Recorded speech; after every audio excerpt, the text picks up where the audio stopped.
Sports Chicago is brought to you in part by Blue Cross and Blue Shield of Illinois. Choose Blue Cross and Blue Shield of Illinois, the card to carry through it all. Ford, your local Ford dealers remind you to get out there and find your wild in America's original sports utility vehicle, Ford Bronco. The one and only legend has returned. Xfinity Mobile. Get nationwide 5G on the fastest, most reliable network. Only with Xfinity Mobile. And by Wintrust, home of White Sox checking.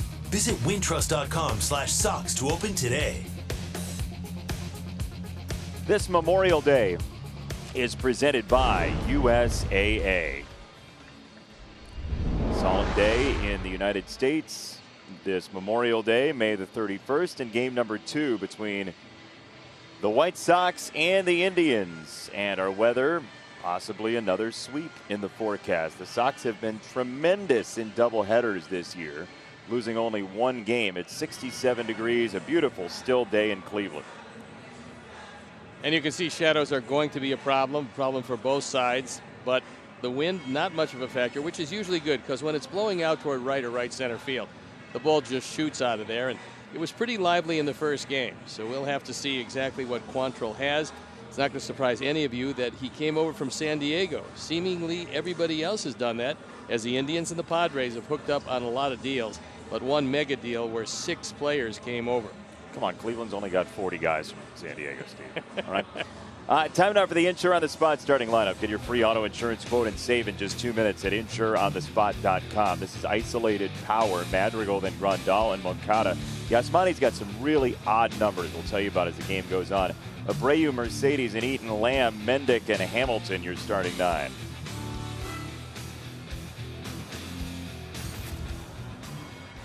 There's a man who had just a wonderful at-bat in the first game. Now, he's had a lot of wonderful at-bats this year, but under the conditions, facing a guy in Karinchak who doesn't give up too many runs and almost getting his head taken off on one high fastball, you'd have to say after battling his way to get the pitch he eventually was looking for, he hit it awfully hard and drove home what could have been the winning run. Fortunately, the Sox got a few more. They got some insurance.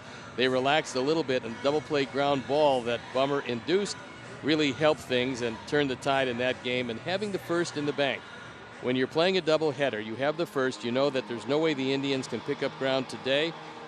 Regardless of what, after this second game of the doubleheader, you're halfway through the series, and the boys want to go out and take another one.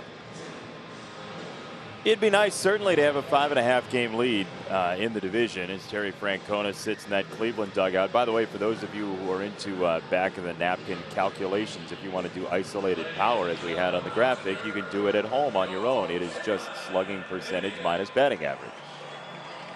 Well, that was always isolated power. I mean, these people have to know that. Ted's long-lost brother, isolated. And there's a look at the man who's starting for the Tribe, Cal Quantrill. He's been involved in 17 games this year. This is his first start, but his ERA a little over 2. He's been pretty good, all things considered. The right-handers, surprisingly, have hit him better than the left-handers. There you look at what he's going to throw. He's going to throw a lot of sinkers, 48%, almost half the time. It's going to be a fastball, which obviously he tries to sink. Then the slider at 26.3%. The changeup, which is a pretty decent changeup at 16.6. The four-seamer, not so much. He's not an overpowering kind of guy. He depends on throwing ground balls, and if he can get them, he's going to be okay. We'll take a look at the UI Health defense, and this is how Terry Francona is going to put them out there for the nightcap. It's Rosario, Zimmer, and Ramirez in the outfield. With Ramirez and Rosario, if that sounds redundant, then it's Hernandez and Bowers at first. Are you broken? Austin Hedges has the plate. Cal Quantrill on the hill. I know it's game 2, but you keep saying the same names over and over again. Wake up. They keep on playing them all over. Yeah. Trivia question. Well, it's just a question about your life. Who's your favorite CQ? Chris Quintana. Why? Is there any others? Well, Cal Quantrill. I thought it might be. I don't know him. Carlos Quentin. I remember him. Yeah. Probably an MVP type year, and then decided that his bat was to blame. And then his hand gave way. Other than that, it was a good year for him. With that, the first inning's brought to you by Toyota. You ready? I am ready. Let's go. Game number 2. Sox are in the black jerseys, and there's a sinker at 95. Quantrill, 26-year-old out of lovely Canada. Our neighbor is to the north. We've got many friends in Canada. We do. Yeah. Quite a few. So Nick Madrigal makes his 7th career leadoff start. He has at least 2 hits in 4 of those other 6 starts. You can't get to 2 before you get to first. So let's see if he can get the first here. So good at math. On the ground, up the middle. Rosario cuts it off and knocks him down. 1 gone. Pretty good play, and that's the man we told you about that came over as one of the 2 shortstops in the Lindor deal. But he can also play center field. He gets to this one, and the rest is easy.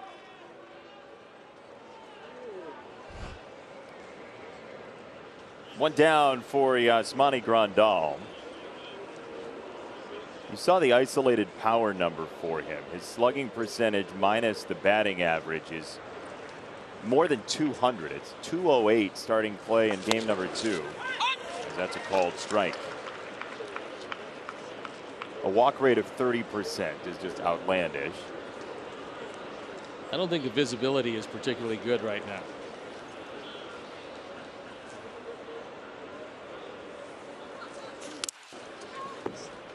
The backhand from Hedges.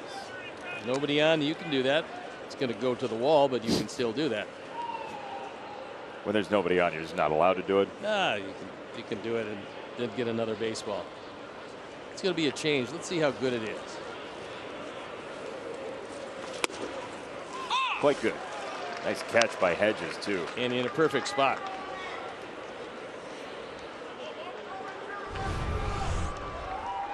There you see is the release.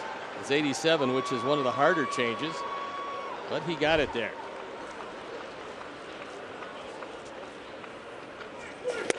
That's strike 3, the running sinker. 2 down. Hitting third for the White Sox will be the third baseman, number 10. Cal Quantrill's dad, Paul, spent a long time in Major League Baseball, eventually ending up playing for his home country team, the Blue Jays, from '96 to his All-Star year in 2001. Paul had a great career, 14 seasons. And how about this? 4 straight years with 3 different teams. He threw in at least 80 games. Sounds a little like Brian Shaw. He pretty much can do that same thing. And I think Brian thought, well, I'll take a rest. I'll get away from Terry Francona for a year or so, and then I'll just come back and pick it up on the same pace that usually winds up anywhere from 70 to 82 games. Terry said, good, you're back. Get in there. That's exactly right. Let's go. 0-1. Moncada chops it foul. Paul Quantrill, born in Canada, moved to Michigan, though. And you wonder if his son Cal would even be a baseball player had Paul not moved to Michigan, because Paul was a pretty accomplished hockey player as well. But when the family moved to Michigan, he realized that the hockey competition at that point wasn't as good in Michigan as it was in Canada. So he took up baseball. I think Moncada on the swing did something, because James Hoy talked to him about it, and that elbow dropped into his side. I'm wondering the effects.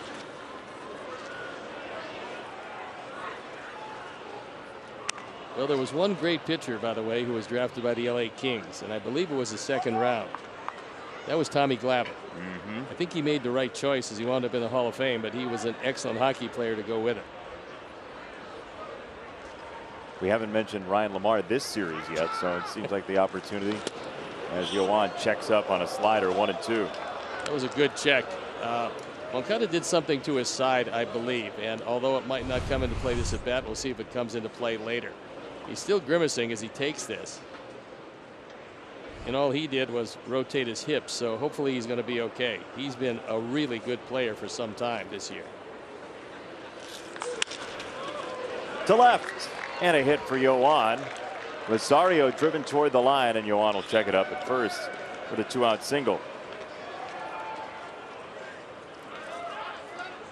He's talking to Daryl Boston right now about it, and that's a fastball away. The first baseman, number 78. Good rotation for the sinker, and Yoan just goes that way.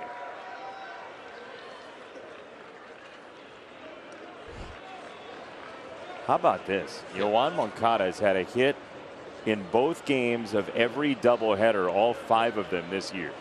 That's pretty amazing. Again, just tell him there are 2 games. Not that he'd believe you after like one time.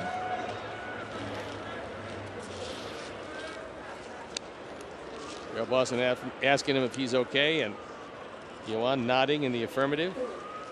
I mean, he's on a really good run between walks and hits. He's been a mainstay in the middle of this lineup, and it coincides with Abreu moving behind him and Yoan moving into the 3 spot.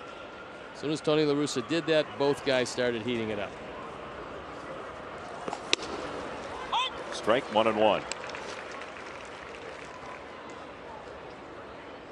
Jose had his 6-game hit streak broken in game 1, but that is no matter. His sac fly in the 8th inning won the game for the Sox. There is no doubt it did that, and it was a really grueling at bat. On the ground to short, Rosario got it there for round number 3. Moncada left at first. Jimmy Lambert back in the majors after this. Lambert made the opening day roster last year and had to leave with a forearm strain after 2 innings. He's back on a major league mound, and here is the starting lineup brought to you by Insure on the Spot. Get your free auto insurance quote and save in just 2 minutes at insureonthespot.com. This is isolated power. It's slugging percentage minus batting average, and there you see the numbers. Ramirez, obviously the most dangerous cat there. Zimmer is still waiting to grow into his isolated power as Jimmy Lambert goes to the mound. That's Very what he isolated. did in AAA. 5 starts, ERA was up there, but 23 strikeouts and 11 2/3. That's pretty amazing. Jimmy Lambert to Cesar Hernandez, and there's strike 1. If you let Brant Miller near it, he would end up with scattered power as well. Isolated and scattered. Good to see Jimmy Lambert back in the majors. His last appearance in the minors was at Harbor Park in Norfolk, Virginia 5 days ago. It was a 3-inning start, 3 hits, 1 earned run. Came on a solo home run. You're just happy in Norfolk whenever the game doesn't get rain delayed. Right by the water. It's always 1,000 degrees. Well, that was a good changeup. Yeah, it was.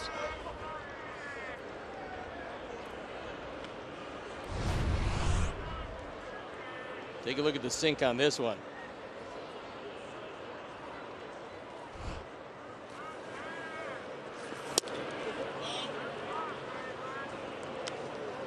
That was close. Yeah, it was.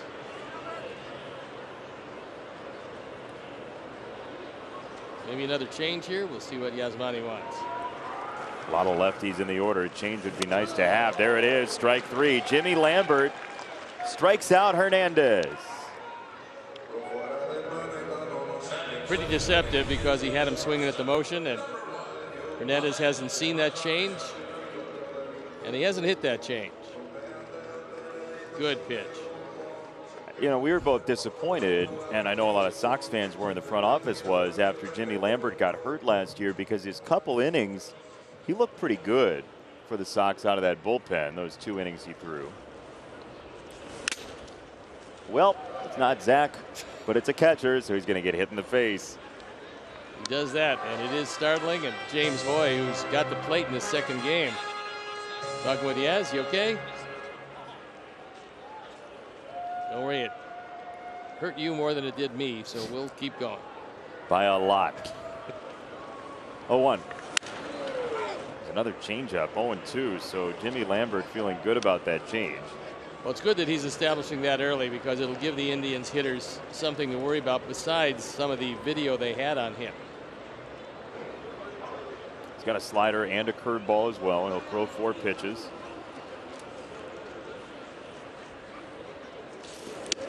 There's a curveball.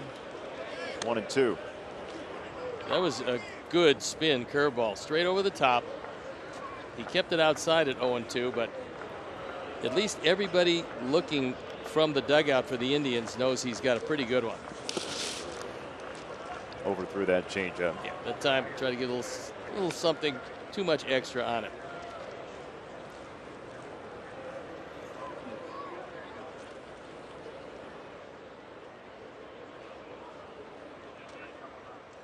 Two and two from Jimmy Lambert. On the ground, right-hand side. Madrigal, quick peg for out number 2. A UI Health defense, and this is how Tony La Russa puts them out there for the second game. It's Jake, Billy, and Adam in the outfield, along with Yohan, Danny, Nick, and Jose in the infield. Yasmani Grandal's got the plate for game 2. Jimmy Lambert on the hill, quickly 2 up and 2 down. And this is a man that you have to worry about. He was kind enough to hit into a double play in the 8th inning of the first game. But normally, Jose Ramirez has been very tough on our Sox, as well as just about everybody else. That was against Cody Hoyer. And Ramirez goes after a first pitch fastball and makes the 3rd out of a clean inning for Jimmy Lambert in his first career start. 1-2-3 first. Big story presented by Mattress Firm. It's Let's Play 2. No, seriously. Let's play 2 all the time. Sox are 8-1 in doubleheader games this year. Well, then, we apparently have them exactly where we want them, in game 2. See, last year... Not so good last year. Well, 2 of those were 9-inning games Yeah. with Cleveland before the 7-inning rule got instituted. So that's why that happened, as Mercedes hits a clothesline foul left side, and he's just peppering that ball boy. Ball boy's not at the top of his game. Looks like he's lost a step to his left. Could be a little taller, too. That might have helped there. Mercedes 0 for 2, couple of walks, and runs scored off those walks in game 1. And he pops this up. Bowers makes a catch. That's Jake Bowers. Trevor Bauer is gone and has been gone. I can see Jack Bauer, they're not making any more of that. Well, they probably will. There's no way that's over. One down for Eaton, who was so big in game 1. I mean, 2 hits, a double, the home run to create the distance in the 8th inning. And look, the difference in that 3 runs or 1 run is almost immeasurable. Because if you have a 1-run lead, you start with the man at second base. And then before you know it, you got runners at first and third, and now your back is really against the wall. 3 runs, a lot more comfortable. He threw, talking about Aaron Bummer, through the double play. 8-6 final score with that run coming home late. And so Adam had the difference with that home run. Chris Kampka reporting that is the earliest extra inning home run the Sox have ever had. Being in the 8th and whatnot. It's a year of firsts. StatCast presented by Google Cloud. You ready for it? I am. There it it is. is. Oh, boy. Stereo, there it is. But there it is again. 106.4. He got most of that. Getting on top of a Karinchak fastball up in the zone is a pretty good trick. And Adam was able to do it. Love a happy bullpen, by the way. Should I tell them what Chris Kampka just told us? Yeah, because we can always pin it on Chris Kampka. I just did. Okay. I'm very excited about it. Last 2 home runs that Karinchak has given up. Eaton, Garlick. Thing is, everything makes Chris hungry anyway. That reference probably does. That may not have been about home runs after all. He may just be eating garlic. 2-2 on Adam. We love Chris. He is outstanding. He was gone for a period of time in May, and it is great to have him back.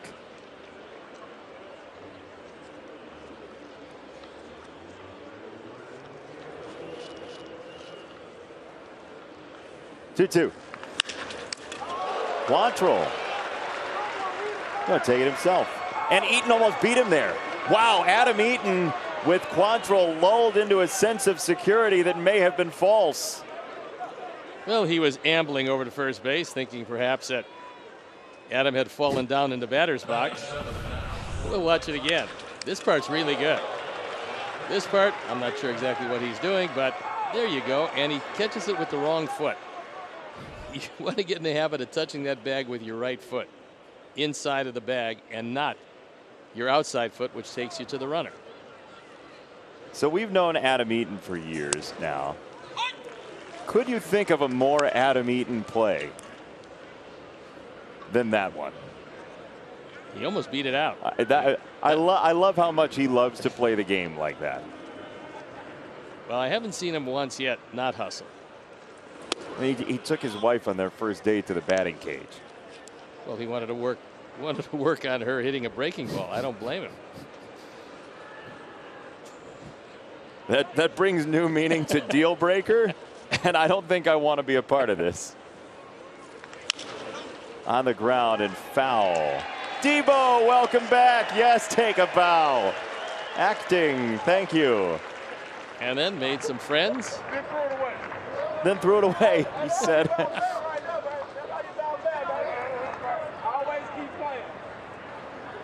Cincinnati guy, Daryl Boston, back in his home state. Tim's messing with him in the dugout. Strike 3, inning over. Well, that was a very eventful 1-2-3 inning we just had, huh? It was indeed. It's our player profile presented by Geico in a scoreless tie. Geico, make it easy. It is Jimmy Lambert. He was a 5th-round pick in 2016 out of Fresno State. His debut came just after summer camp last year. And for James Michael Lambert, this is his very first major league start, and it went swimmingly in inning number 1. Threw the ball pretty well and wasn't afraid to throw all of his pitches. The straight change was especially good. See if we can get a curveball over. Just in, ball 1. That happens to be a pretty good curveball. He hasn't hit with it yet, but the rotation is terrific, and so is his ability to spin it at least near the plate. He's relied on the changeup quite a bit early in this game. Well, look, these Indians haven't seen him, so you might as well go with something that you're changing what their brain is telling them. They think it's a fastball. It's not. It's a straight change.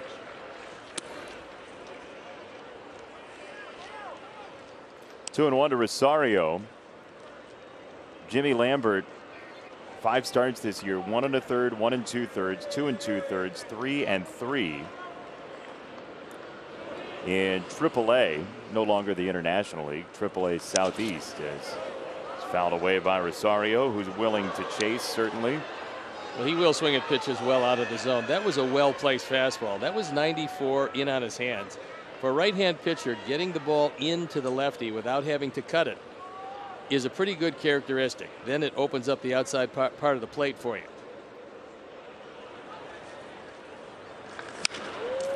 He got in on Rosario, who popped it to third. Moncada.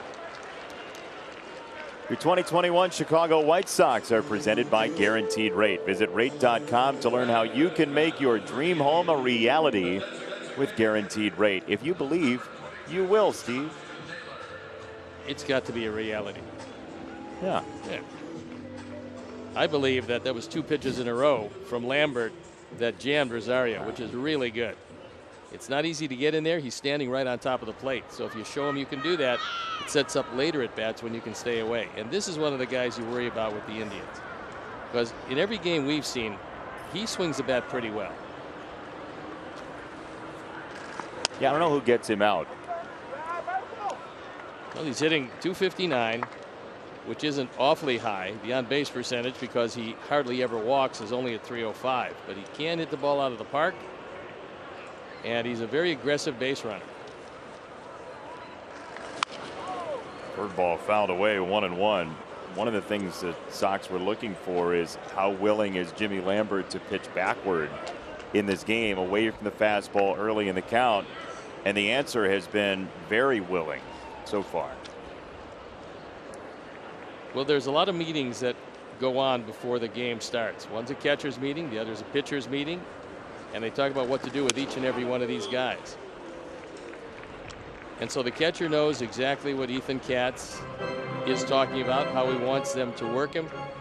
Then you have a meeting with your pitcher asking him, usually if he's a veteran, how do you want to pitch these guys? But as a kid on the mound, he trusts Yaz. Tremendous changeup, exploding down and away. That's been really good in the early stages of this game. I mean, you're talking about a good foot of run on that last changeup. Take a look where it starts and where it finishes. It starts in the zone and then dives out of the zone. Guillotine changeup. Good one. That was a really good one. 2-2. That was a high change.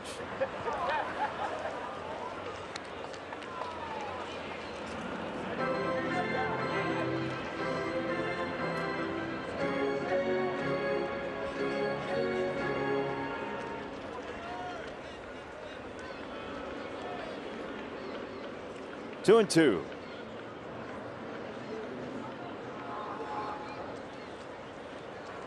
Jimmy Lambert's brother Peter made his major league debut a couple of years ago. Jimmy last year.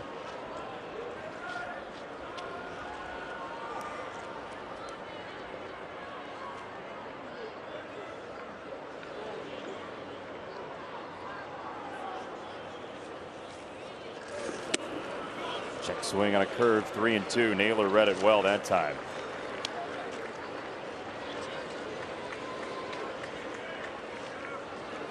Naylor's just been just a very consistent hitter, and he uses the whole field.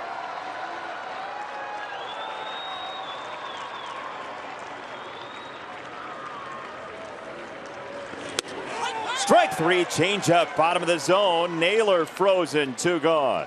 2 strikeouts for Jimmy, and that was a dandy of a changeup. It really helps when you're not familiar with a pitcher and you don't know his tendencies, but Naylor's looking fastball. He doesn't get it. Hopes to buy the call, but realizes this one has the whole zone. Perfect pitch.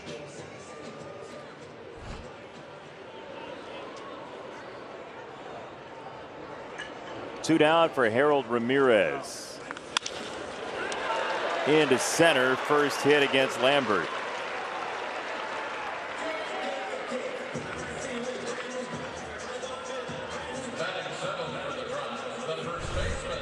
Does a nice job of taking this inside fastball, pulling his hands in, getting the head of the bat on it. If you try rolling over the top of that, it's going to short or third. Jose greets Ramirez. Having a friendly conversation.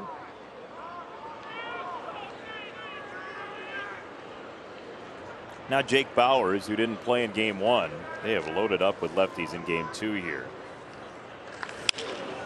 And Bauers goes after a fastball and bloops it into the middle. Mendick's not going to get there. Hamilton fakes a throw to third, and Ramirez scoots over there. Great read by Harold Ramirez to pick up a couple of bases.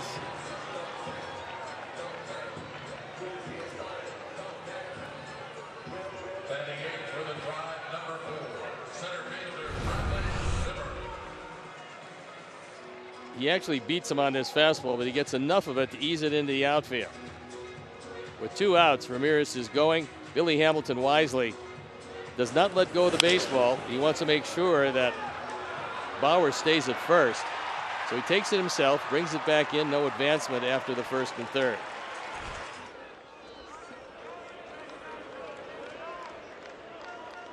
Two on for Bradley Zimmer, who tied the game with his speed late in game 1 on a ground ball to short, and now they're attacking first pitch strikes from Lambert, or first pitch anythings from Jimmy Lambert.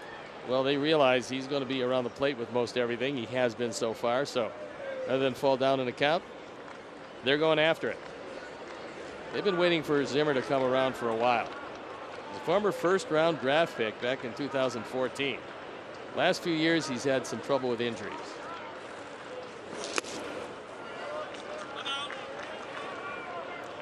Been in AAA some this year. He is 2 for 6 now this season. Had shoulder surgery in 2019. They're a better defensive club when he's in center field. The question has always been, can he swing the bat?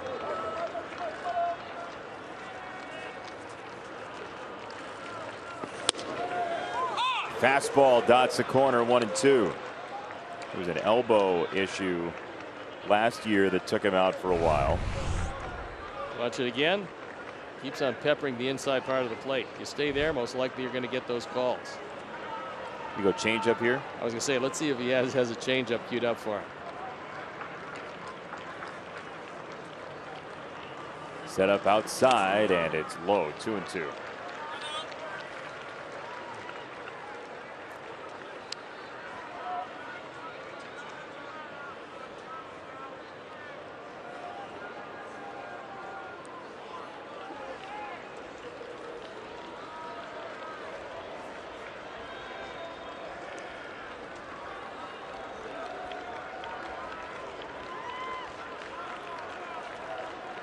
Two. In on the changeup, 3-2. Well, he figures if he can get a changeup low and away, he'll get him. But so far, he's missed with 2 of them. His Hedges waits in the on-deck circle. One of just 3 right-handers in the lineup for Cleveland in Game 2.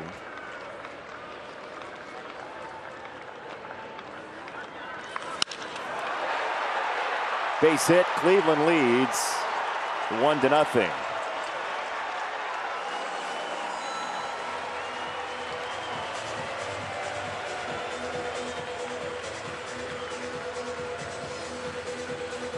It's only the second run driven in by Zimmer, both of them in this doubleheader. He couldn't wipe him out with a changeup. He throws a fastball pretty much down the middle, and Zimmer takes it right back up the middle.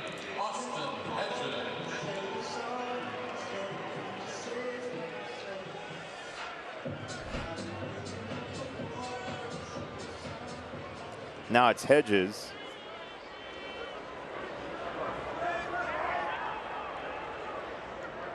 Who's 10 for 77 this year at the plate.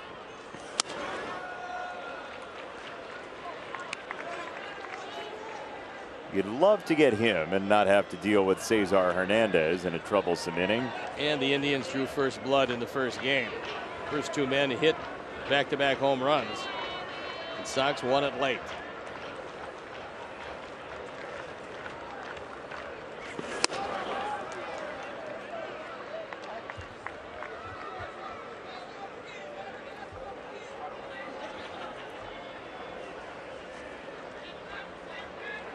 Ball and a strike for Hedges, who was a second-round pick 10 years ago now.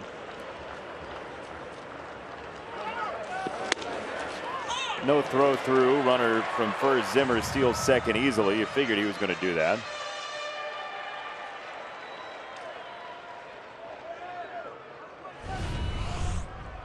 We'll watch it again. He takes off, and there's no slide step, so he got a very big break and no reason for Grandal to throw it through. Now this becomes even a bigger at bat.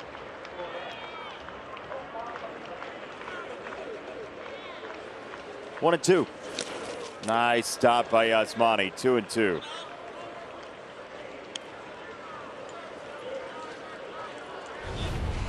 So the last couple of hitters, when a changeup would be the wipeout pitch, Jimmy hasn't been able to throw it for a strike.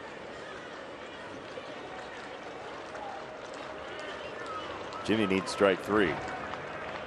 Could use one of those. Jimmy's got strike 3. Cleveland gets a run, but nothing else. The Indians strand 2, and Jimmy Lambert fans Hedges. 1-0 after 2.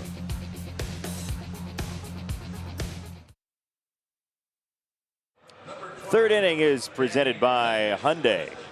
1-0. Your score, head down to Guaranteed Rate Field, and your first bite is on us with a special ticket offer. Purchase this $25 ticket to select games and get $10 in food and beverage credit to use at the park. For tickets, visit whitesox.com/firstbite.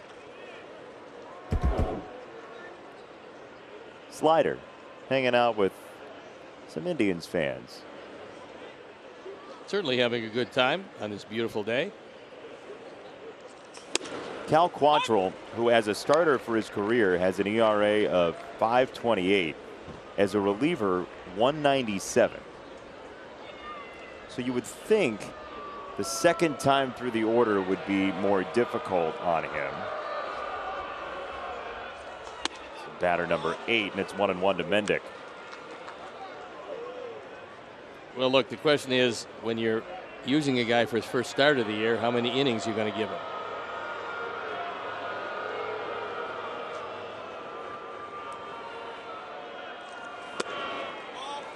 Ooh. That was a very good slider. I think Hoy quit on it. I think he thought it was going low. Pretty good pitch. Hedges brings it back up.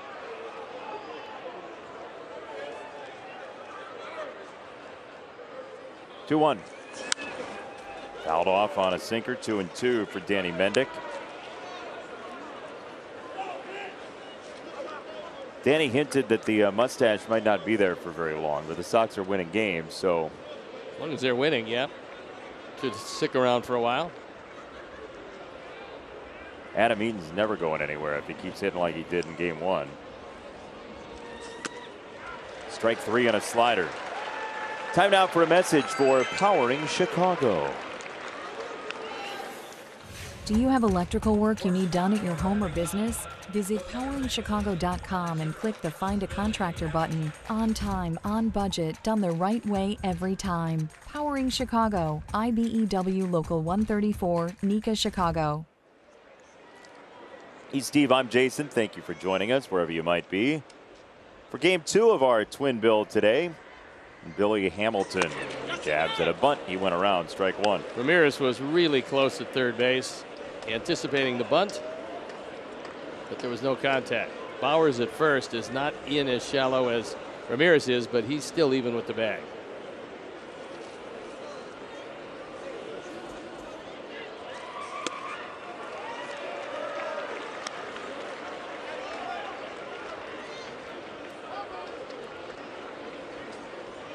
Well, Billy still has a chance to make it 3 straight days with a home run, even though it wasn't 3 straight games with a home run.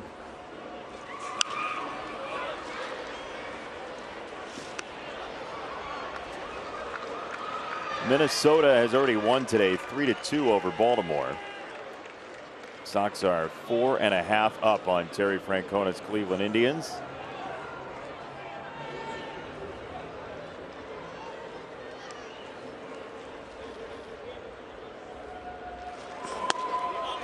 Check swing, no, 1-2.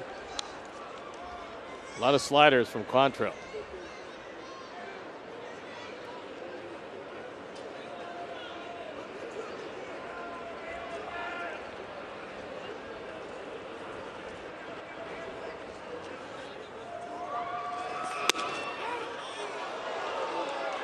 Two and two. Sox were last in first place on the final day of May in 2012. It's been 9 years since this was the case. Tim getting the second day off for the moment. Just gave him a come on Billy from the dugout. Checked it up again. 3-2. Good job of laying off that, because it's right up in your eyes. You can see it perfectly, but you can't catch up to it upstairs. 96 just out of the zone, and it was clearly high. 3-2 to Billy. Right side, fair ball, down the line it goes. Where will he end up? He watches the ball into the right field corner, and it's a double for Billy Hamilton. And once again, the 9th spot in the order is productive for the Sox. On the defense, you can't expect Billy to pull this ball because he usually doesn't from the left side. But this time he does. He got a fastball. It was 96, inner portion, and takes it by a diving Bowers. I thought maybe 3 might have been in his purview here, but he decides a double is good enough. He was thinking about 3 as he was gunning at the second base, but the ball came back, and Tim really likes that style of hitting. Tim said, stay there. Where you're swinging the bat.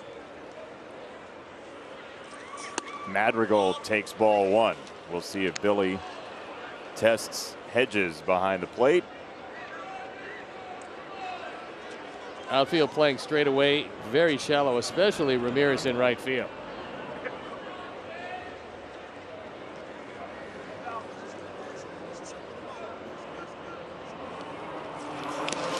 Kicks away. Will Billy get to only third is the question.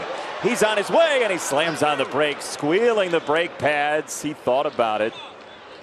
Well, he was waiting to see if Quantrill was going to cover the plate, because that's a pitcher's responsibility when the ball gets by. Hedges loses it for the moment, and Billy is looking for home. But he sees Quantrill there, and no reason to get taken down at the plate. He doesn't like the helmet. Nope.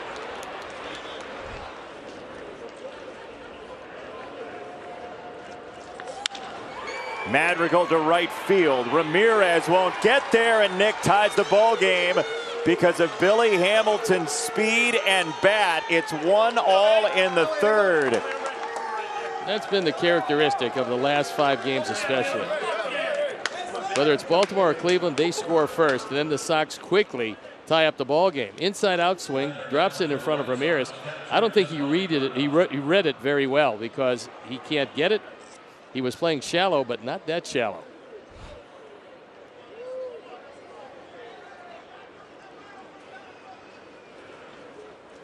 Frank Medicino, one of his willing pupils. Billy Hamilton, who's making an offensive burst late in his career. And between Frank and Tim Anderson, talking to Billy about being an offensive force, 6 of his last 10 hits have been for extra bases. There was pride in that shoulder grab by Frank Menechino to Billy Hamilton as Yaz takes a strike, 1-1 to Grandal.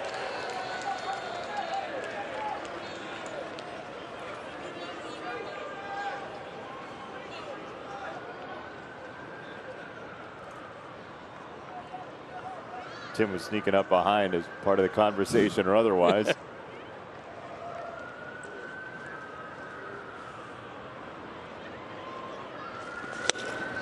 Sinker in the middle of the plate, 1-2.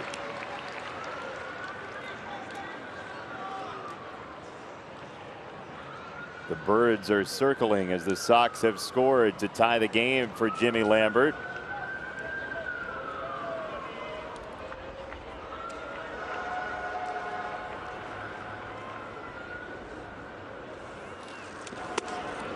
Outside, good call again by James Hoy, 2-2.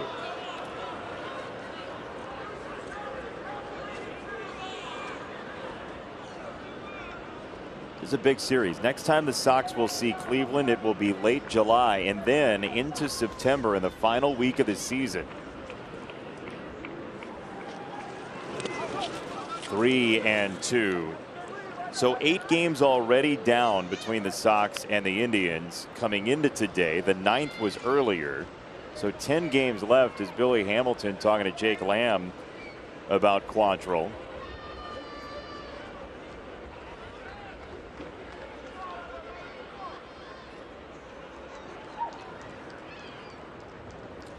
Jake told us that the other day. He talks to literally everybody in the dugout. And I have to imagine that's not the case with your typical offense. That was outside. 2 are down.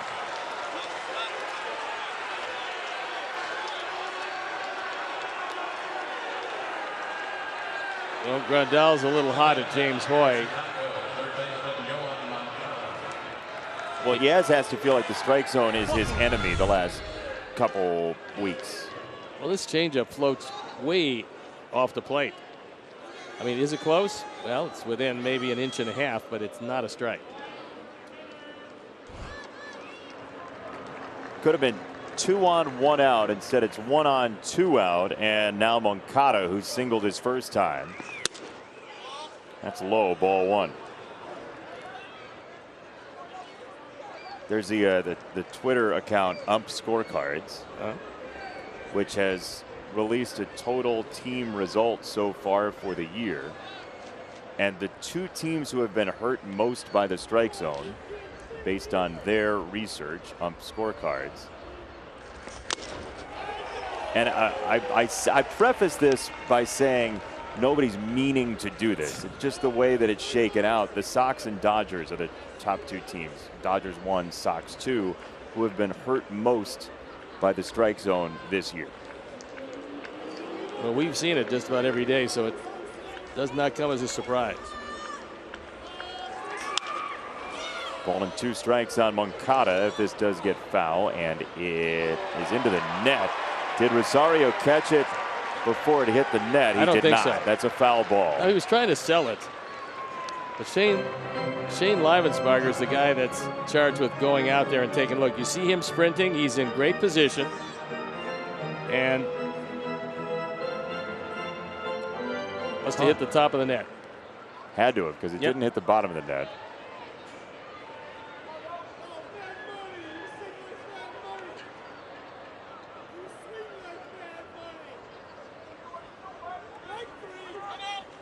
Time called by Moncada.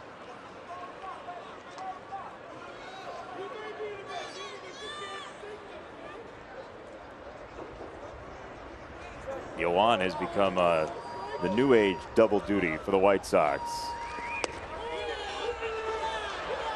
What does Yaz think about that? Well, he thought that one even was further out than his. The focus is on the gear. The very specific and accurate tools of ignorance. To that pitch. 2-2. Struck him out. Slider. Inning over. Sox tie the ball game 1-1 after 2.5.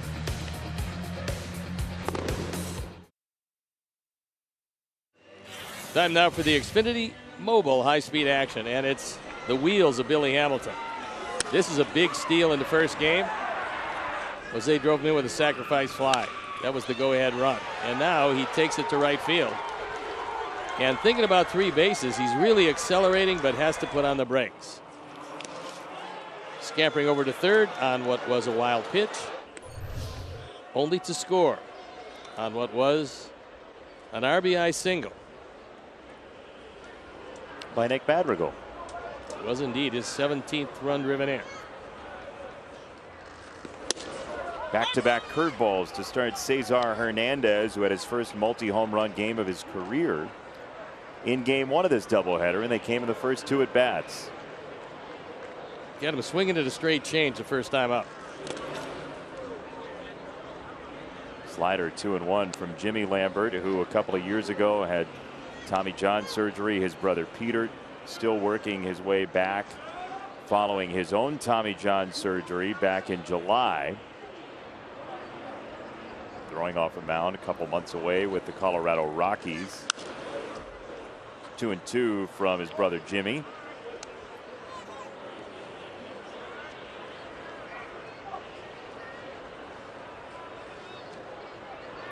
Cesar Hernandez, first game, 2 homers, 2 strikeouts, 2 errors. How many times do you think that's happened? I don't think a lot. Certainly not 2 homers for him.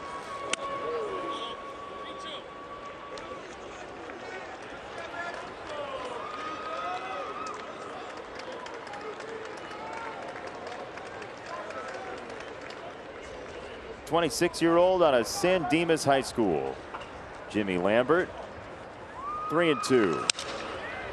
Broken bat, pop up, third base side. Yoan for out number 1. ComEd offers bill credits and extended payment plans to help pay past due energy bills. So call 800 Edison 1 to see if you're eligible. One down for Rosario. Tigers lost today 3-2 in 10 to Milwaukee. They were able somehow to sweep the Yankees, which was a pretty good trick. Yankees lost again today to Tampa Bay. I believe the Rays are 15-1 in their last 16 games. Yeah, they're getting spectacular pitching and just enough hitting. Rich Hill, 6 scoreless to knock his ERA to 3.32. A lot of breaking stuff from Jimmy the second time through. Usually when you see Tampa Bay highlights, Kevin Kiermaier is running something down that you wouldn't have believed he could catch. He is just a wonderful center fielder. Boiler up. 0-2 curveball. 1-2. He was 2 for 4 today too. Kiermaier was, scored 2 runs.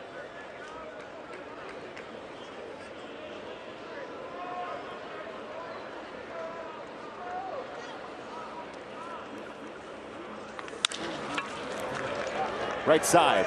Madrigal on the grass, whips it over there, and it gets away. It's off the dugout. Rosario to second base. Grandal was trying to get over there, but couldn't seem to corral the baseball.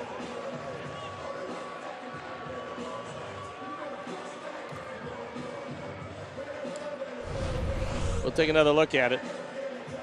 Nick has to go a long way. The throw doesn't get there. Jose can't pick it.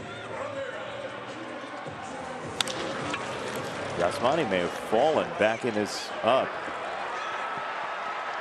Spikes go out from under him, and the ball gets away. Looks like the top step of the dugout probably caused that. All right, so now how are you pitching Jose Ramirez here? Carefully. Yep. Would you think about walking him?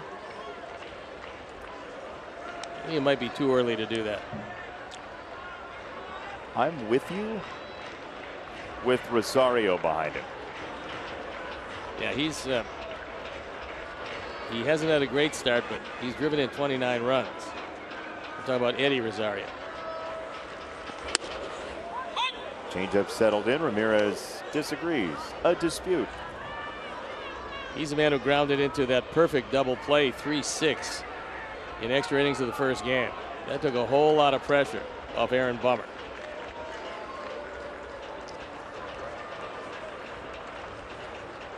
Ahmed Rosario at second. Eddie Rosario batting next, and this is close. 2-1.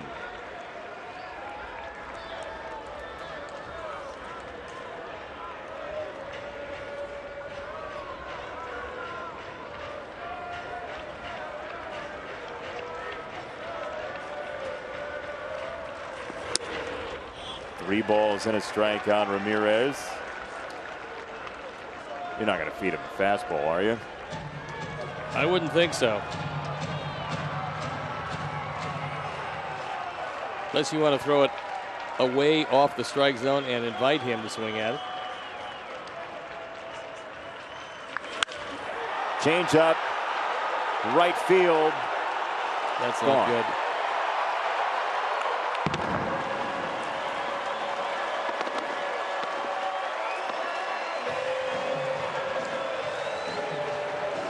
Indians take the lead, as so often happens against them. It's Jose Ramirez hitting his 13th. He's driven in 30 and gives his team a 2-run lead. Steve, we showed the numbers. When Jose Ramirez hits against the Sox, Cleveland wins. When he doesn't, they lose. So for a home run replay, he got it up and out over the plate, and we saw in the first game it was a fairly lively park. Just as lively now. No wind to speak of. Looks like a high change.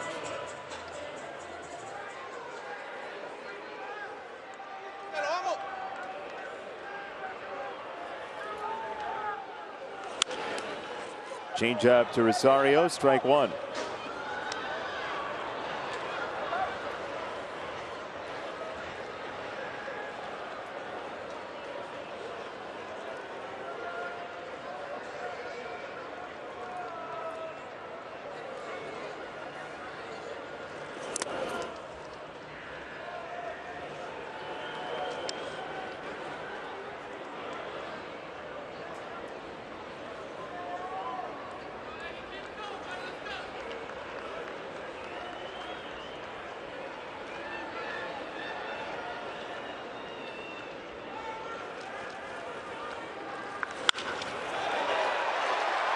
Single to right for Rosario. And now Naylor will bat. Nobody warming yet in the White Sox bullpen. No, second time through the order, and Jimmy Lambert's having some problems with him.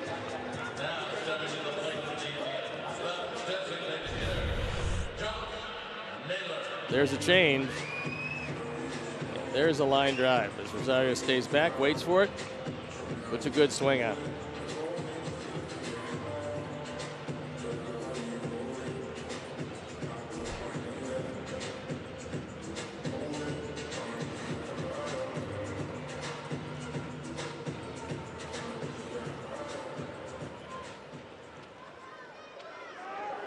Progressive Field dance contest just sanctioned moments ago.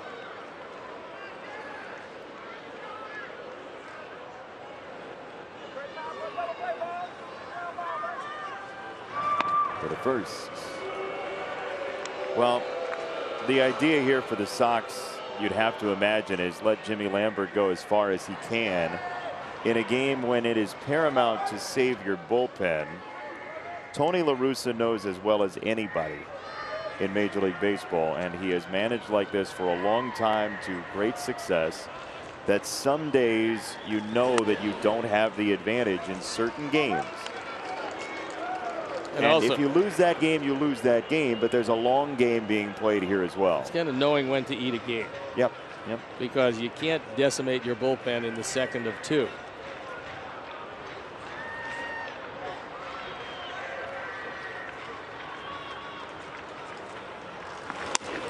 Two and 0.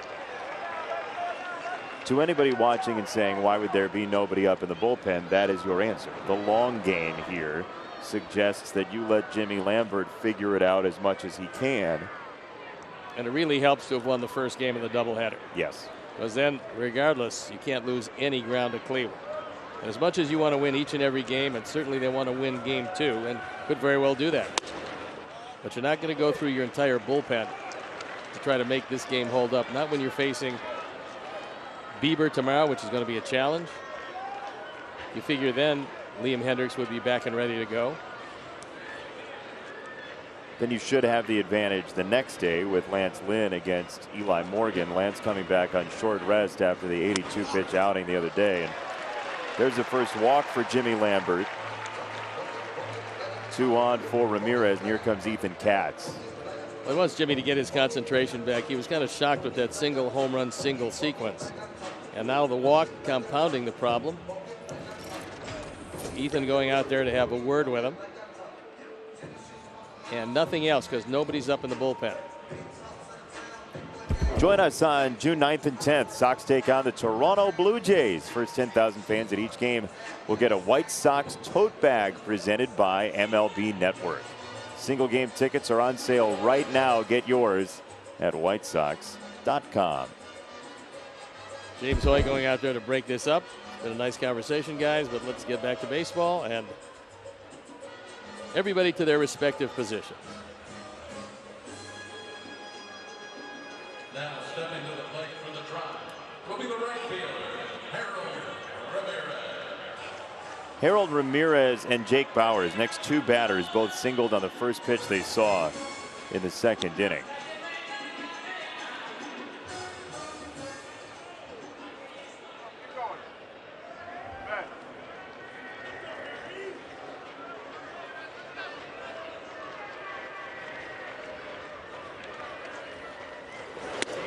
Slider, ball 1.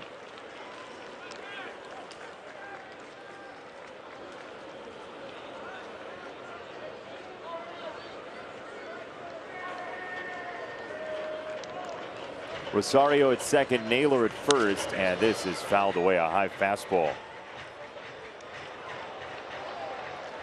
Pitches starting to pile up for Jimmy. He's at the 60 pitch mark. They want to get him through 3 and then let Ruiz, you would imagine, or Foster, who hasn't pitched for a while either. One thing you better do is keep your eye on Rosario at second, because he wasn't looking at him and he could have literally walked into third base. DP lane, right here. Come on. Get us a ground ball, says Jerry Narron. Into right center. Eaton's there for out number 2. And now an out away as Bauers comes up.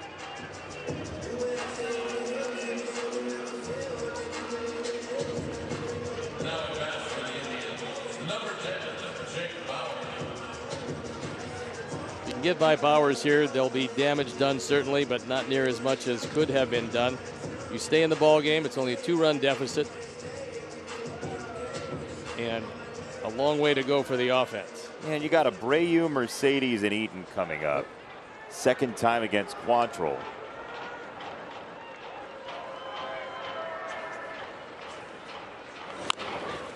Changeup, tapped, foul. 0-1. Television directors love plays like that. They don't have to cut a camera. They just watch the ball go into the catcher's mitt. It would have been nice if that one was just maybe a foot or two further. Ball in play, you throw him out of first, it's out of the inning.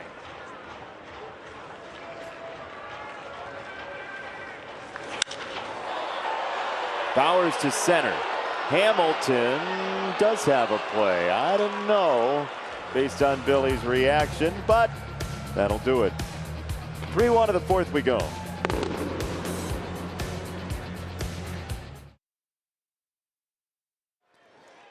Fourth innings brought to you by Elk Grove Village. Learn more about our Beyond business-friendly community at makerswanted.org. Jimmy Lambert talking it over on the bench with Ethan Katz. Sox are down 3-1 in Lambert's first major league start, his third appearance. And it's Abreu, Mercedes, and Eaton coming up. Ball one. Indians' pen is loosening up, so you might as well get to Quantrill while he's still around. That's a good idea. It's Kyle Nelson getting loose in the Cleveland bullpen. You know how I know from 4 states away? Because he turned around on our screen. No, they only have one lefty. That has to be him, huh? There he is. We love Rob Stafford, but we did not need him to investigate. Got it on our own, Rob.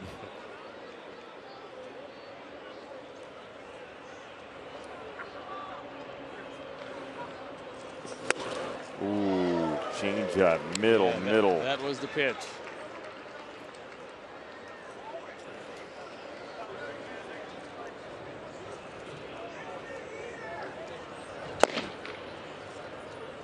I believe you just heard Nelson throw a pitch in the bullpen. Could possibly be. 2-2. We have a Foley artist on staff here at the NBC Tower. We got a whole group of people on staff.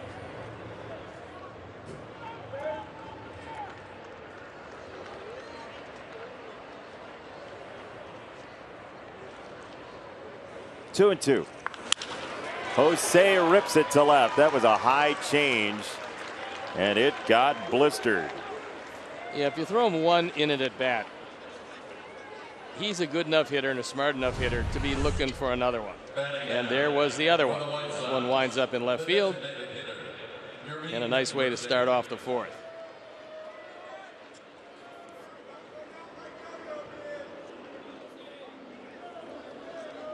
Ooh, he turned just in time for your closed captioning and the kids.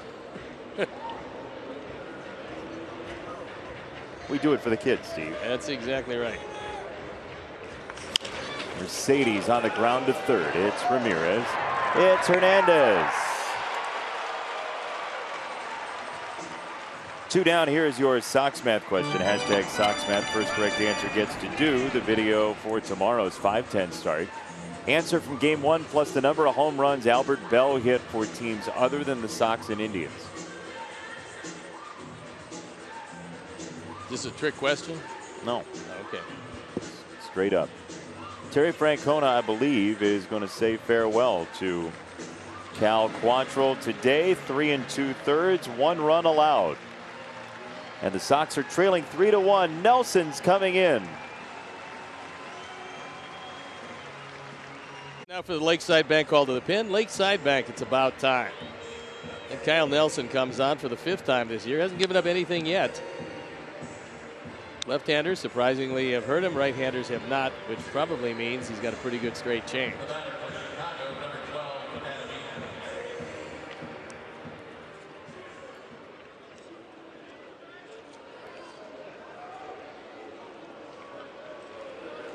Eaton against Nelson. Then Lamb against Nelson.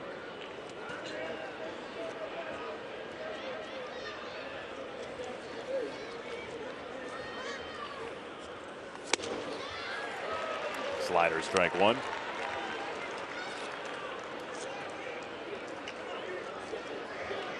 You can tell by the way he grips the ball that he likes his changeup. How so? He's gripping it with a changeup grip.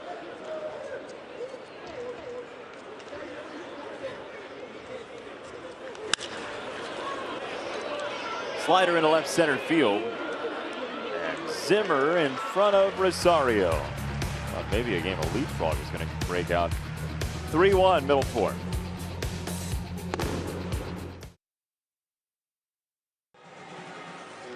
Follow our Sox insider Vinny Duber at NBCSportsChicago.com, presented by nationwide agent Jeff Vukovich. Get to enjoy knowing the Vuka as much as you do the jingle at JeffVuk.com, because nationwide is on your side. Yeah. A little better the second game. Boy, the third game of this triple header, we're going to be really good. Uh-huh. Popped up. Danny Mendick, now number one. Zimmer disposed of by Lambert. Ryan Burr is up and loosening in the White Sox bullpen. We haven't seen Ryan since Tommy John surgery in the 2019 season. Well, he's most likely going to get an opportunity if this game stays like this or increases. He's a man warming in the pen right now. There's Ryan. Been a while since we saw him.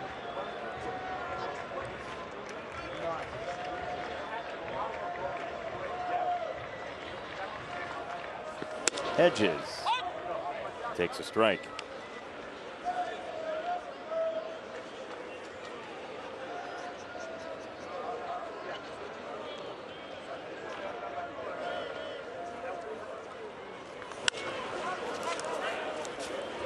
When we saw that side view of Hedges, I thought you were going to say he also looks like Ryan Lamar.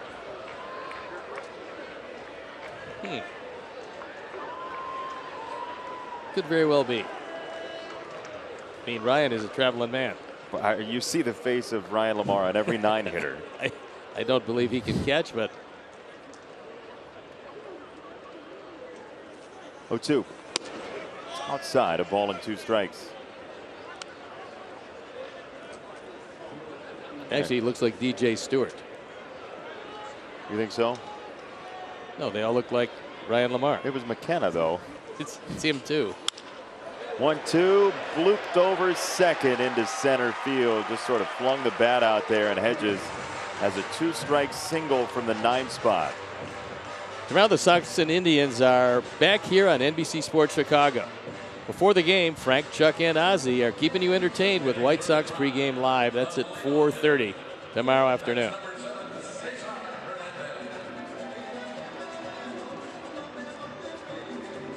Well, that'll be Shane Bieber against Dylan Cease. Cease actually has a better ERA. How about that? Dylan's been throwing it well.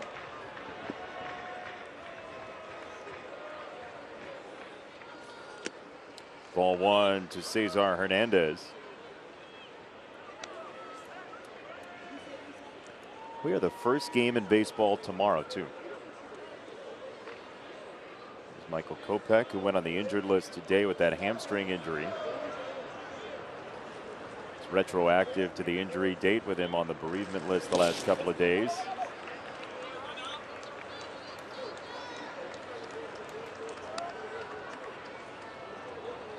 Dylan Cease, it's been a couple years now that he's been in the rotation or around the White Sox.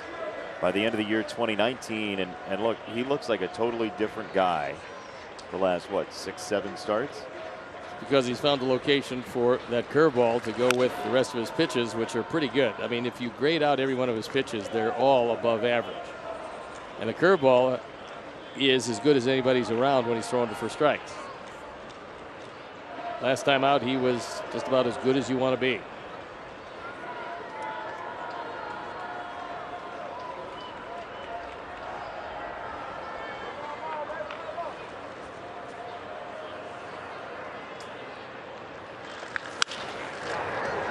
foul, 2-2. That time Hernandez waited back nicely on the changeup, but fortunately got out still a little too quick.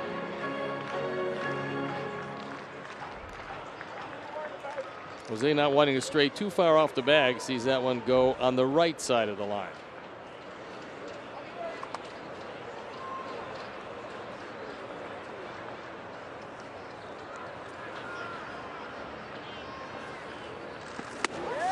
Called strike 3, pinpoint fastball to the outside edge.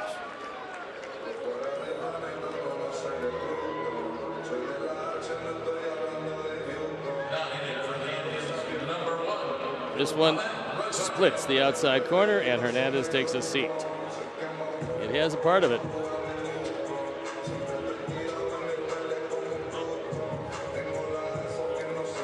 And so look at the 74 pitch mark. Tony La Russa is coming out. And I think he's going to go to Burr.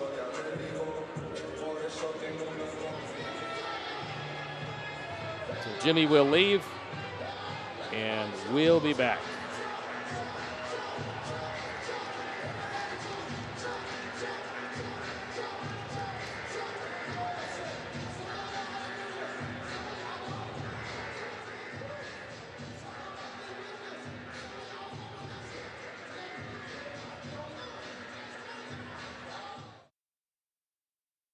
In 2/3, here's your Sox math answer for today. 12 was the answer from game number 1, plus 60, 72. Albert Bell hit 60 home runs with Baltimore. Chris Honer, it's been a while. Chris, congratulations. We'll see your video tomorrow. Look forward to that. As the Lakeside Bank call to the pen is Ryan Burr. He hasn't been here for a long time. A lot of physical problems. Last time we saw him was 2 years ago, a little over 2 years ago, right as he takes them out here. So this for him has got to be a great moment in his career, and hopefully he can show enough where he's going to be considered to get into the mix out of the big league bullpen. It was a Friday night at Target Field last we saw Ryan Burr. On the road here, he will face Ahmed Rosario. With 2 out, Ryan Burr back in the big leagues, and he snaps off a slider for strike 1.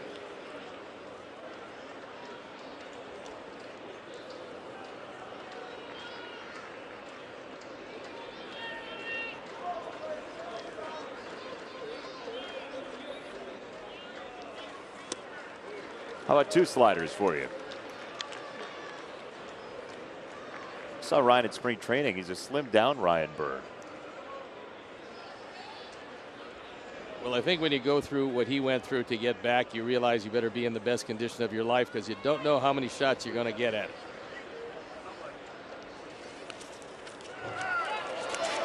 One, 2. Hedges going for second base. He is there safely. Probably going to go as a wild pitch.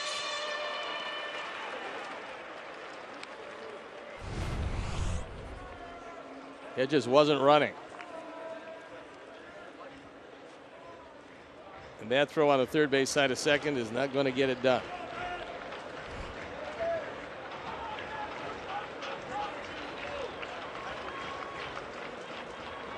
One and 2 from Burr. The high slider grounded to third. Yoan is on it, and the inning is over. Burr strands the runner he inherits. Sox will bat in the 5th, down 2.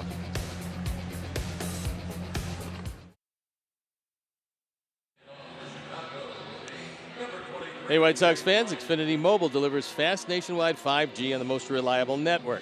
Break free, I guess that is, from the big 3 and save with Xfinity Mobile. Or break the read. Yes, break whatever you have. And come back and get some runs here. Be nice.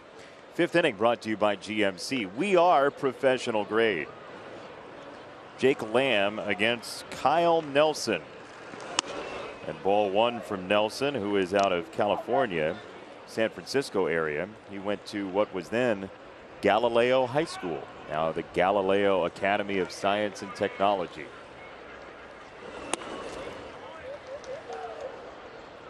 What do you think of Galileo as a top astronomer? I thought he was at least in the top 10. And the Indians bullpen continues to work. So if Nelson gets in any trouble, Terry Francona is not going to leave him in too long. It's only a 2-run lead. He's seen our ball club come back a few times this year. There's a strike, 3-1. The DiMaggios went to Galileo High School, and so did Tony Lazzeri. Push him up, Tony. Yeah, the Hall of Famer himself. High ball 4. Jake Lamb, lefty, has a leadoff walk. On this Memorial Day, baseball pauses to remember those brave men and women who made the ultimate sacrifice in service to our country. Go to MLBcommunity.org to learn more about how you can support military families grieving the loss of a loved one.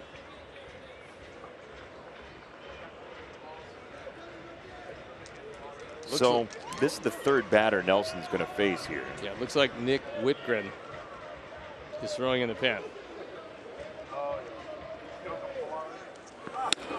Yeah, they don't want Hamilton to bat from the right side, you wouldn't imagine. So Hedges is out there to kill some time. So Whitgren is nice and loosened up.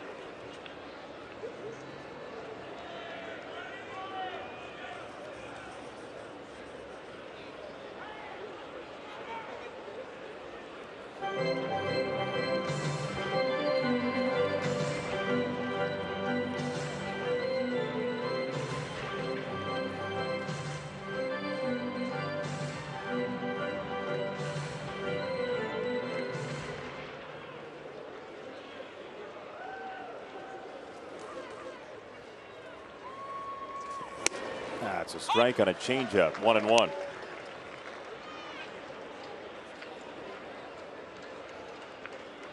That's a pretty hard changeup at 91.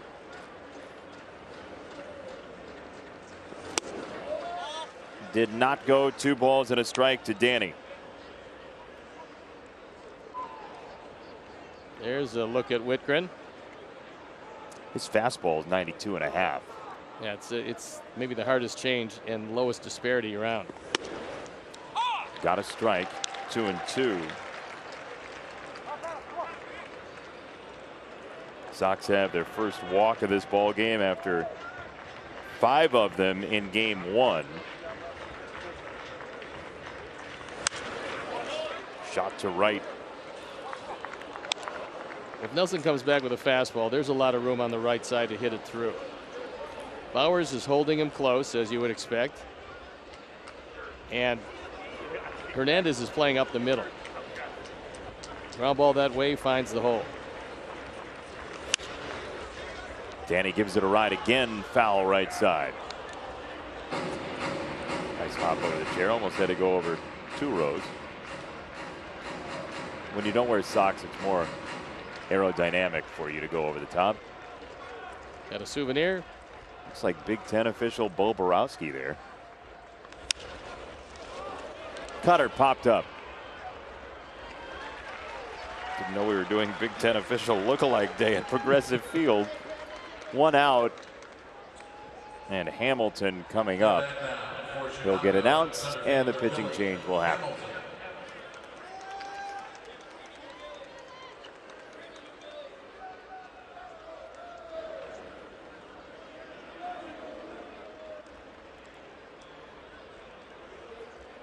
This is a really slow walk to the mound. Do you like the ceremonial take the ball from the pitcher, or could we do it better?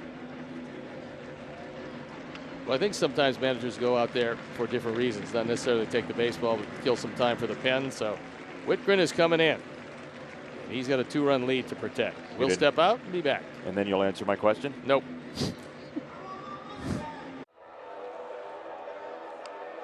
Jason, I've been telling you this. What? Bad customer service doesn't fly with the NBC5 response team.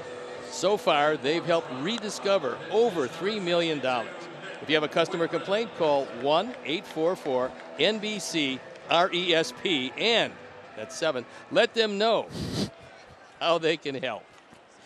It's like a cliffhanger from the first game on a promo.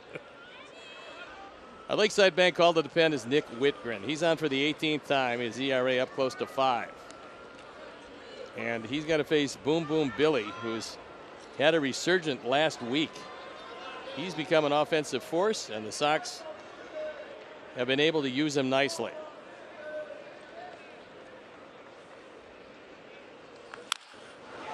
Whitgren walked 2 in his first outing this year and gave up 3 earned runs. Since then, he's walked 2 other batters all year and given up 6 earned runs. So, and I know every reliever says, well, just take that 1 outing out or take those 3 outings out and everything's fine. My ERA is like 0.5. But it really is the case with him. If you eliminate the first outing of the year when his ERA was 40-50, he's been quite good. 1-1 for Hamilton. The last couple of years, he's been very good. 2019, 55 appearances, an ERA of 2.81. That's pretty good. And last year, 2-0, ERA of just under 3.5. So he's been certainly reliable out of the bullpen.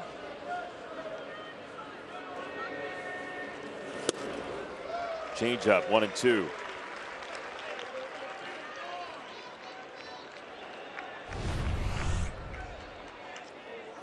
See the grip, you see the spin. That kind of spin takes it away from the left-hand hitter. And usually, if he wants to, makes it sink.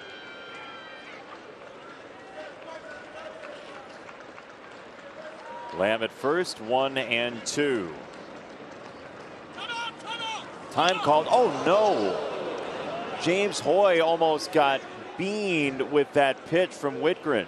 Yeah, he's probably looking out at Nick going, what are you doing? He called timeout at the top of his lungs. Watch it here. Ooh, man. Yeah, that was pretty close. Well, you live to fight another day, James Hoy.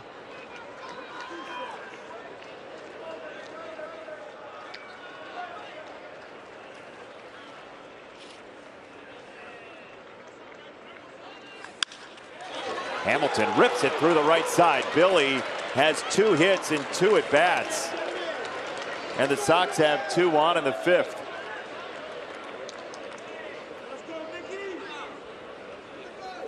This one is hit awfully hard. And it seemingly goes through Hernandez. I mean, he got eaten up on that hop, played it off to the side. Probably could have coasted one more step to his left, but didn't. And the ball slides under the glove. Not particularly well played, but Billy Hamilton and the Sox will take it because the tying runs are on base.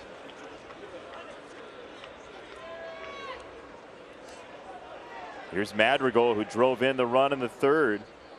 Scoring Billy Hamilton, who got to 3rd on a double, then wild pitch.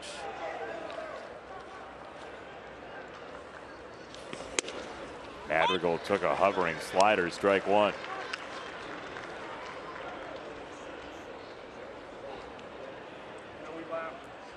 Grandal next. 7-inning ball game. Sox won the opener 8-6.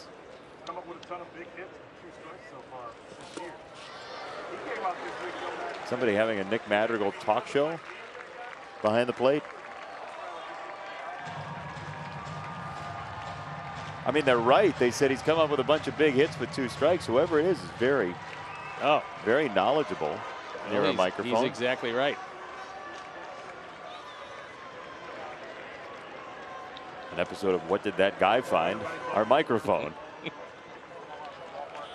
Time called.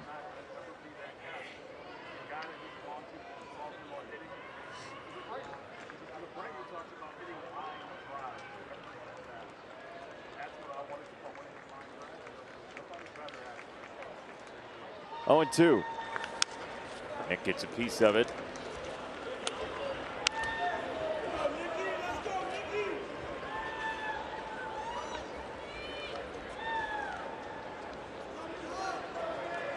What does he have with 2 strikes?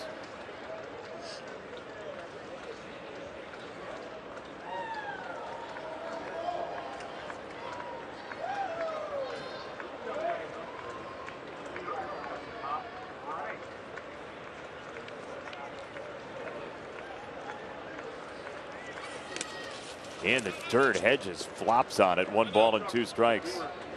Try to steer that straight change, and Hedges did a nice job of making sure that both runners don't move up.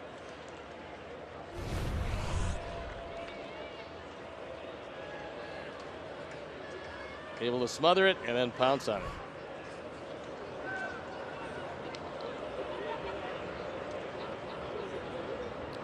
Lamb at second, Hamilton at first.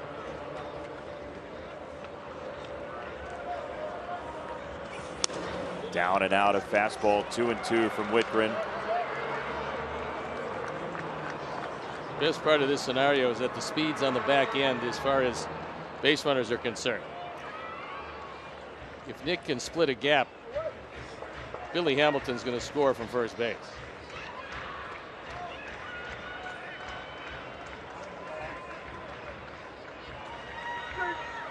Whitgren and Hedges having some communication problems.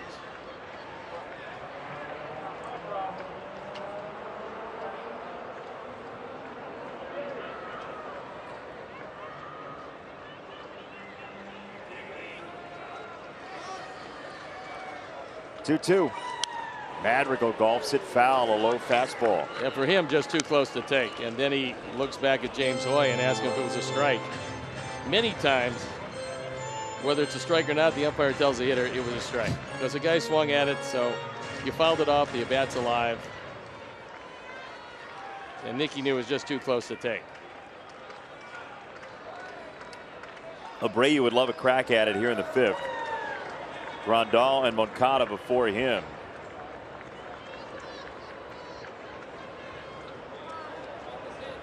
Well, the pitcher catcher can't really come to a consensus pitch to pitch.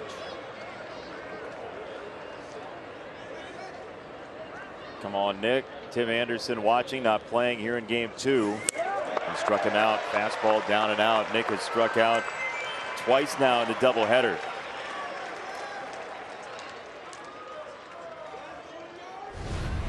Stepping in now for Chicago. That fastball way out of the zone and no contact. So it's up to Yasmani Grandal. Whitgren will take a moment to himself because he has been really cooking out there. Finally, some alone time.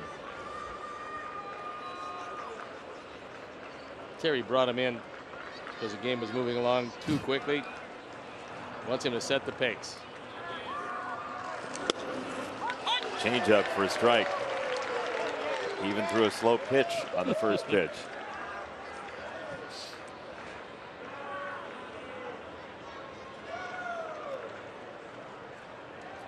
We would watch baseball all day. We just didn't expect necessarily to, and then Whitgren came in. 0-1. That's a fastball for a strike. It's 0-2.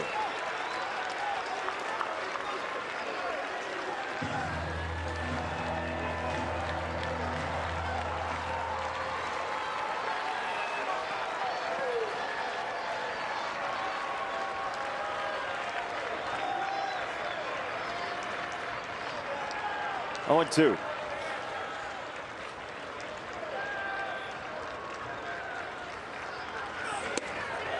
No, 1 and 2. Hedges did a nice job of bringing that ball back in the zone. It was wide of the plate. James Hoy wasn't buying it, but a quick glove.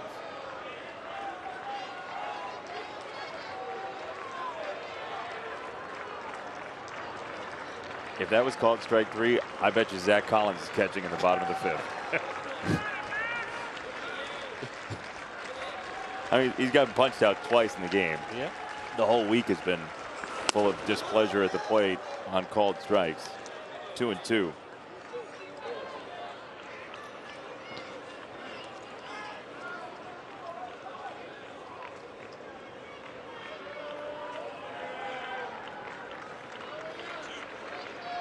Oh, the Birds are back.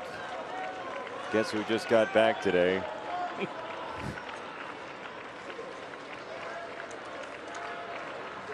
That usher's not going to go up and get food in the upper deck there and throw it away, is he?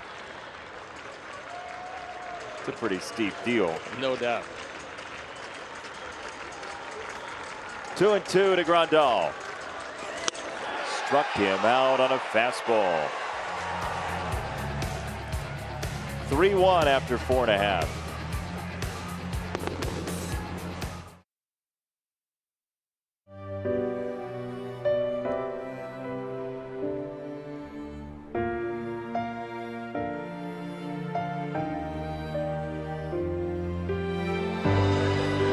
Memorial Day doubleheader for you here on NBC Sports Chicago. We thank you for joining us on what's sure to be a somber day for a lot of you watching this telecast, and we thank our troops, anybody who's given their lives abroad, wherever you might be, for our country, our game, our leisure, and our safety. Bottom of inning number 5. Jose Ramirez has provided the difference in the game, and ball 1 to him. As he usually does when we play the Indians.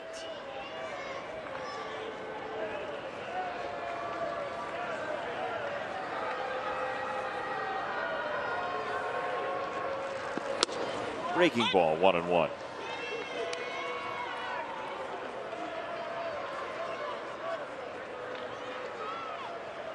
Indians bullpen up and going again. Gonna bet it's not a lefty. They're out of those. Line drive rocketed off the net.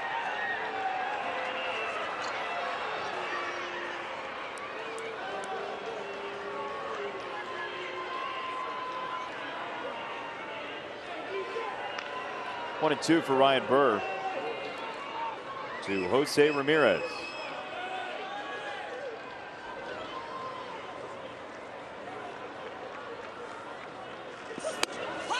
Yeah, strike 3. 1 down. And with that burst of energy, we go into the studio and check on what's coming up on White Sox Postgame Live, presented by Subaru. When Carm and Ozzie are done, maybe Nick Whitgren will throw another pitch.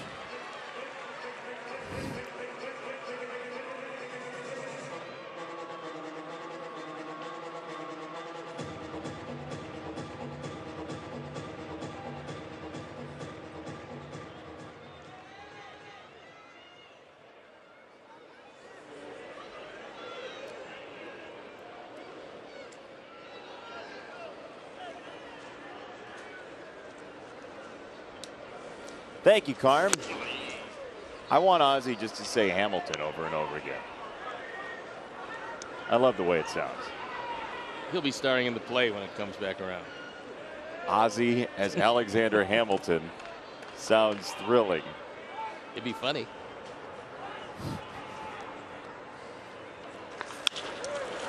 In the air to left. Lamb. So far, Ryan Burr is throwing it really well. Slider looks good. He has very good command of that fastball. If he comes through this in good shape, this could be a big lift to the pen.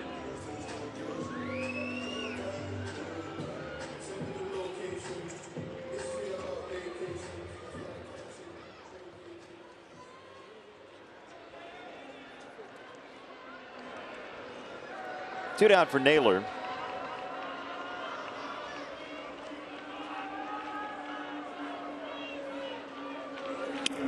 I kid about Whitgren. He's a Boilermaker. He's a good guy. I would like to ask you, though, would you be in favor of the pitch clock?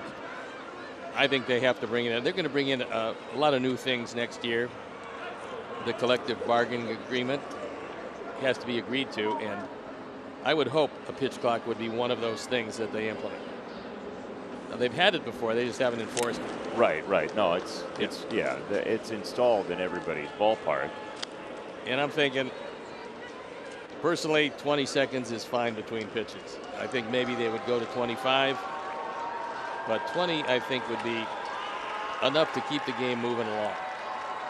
Yeah, I bring it up in part. There are a lot of pitchers who believe that in the rest period between pitches that can regenerate some velocity for you.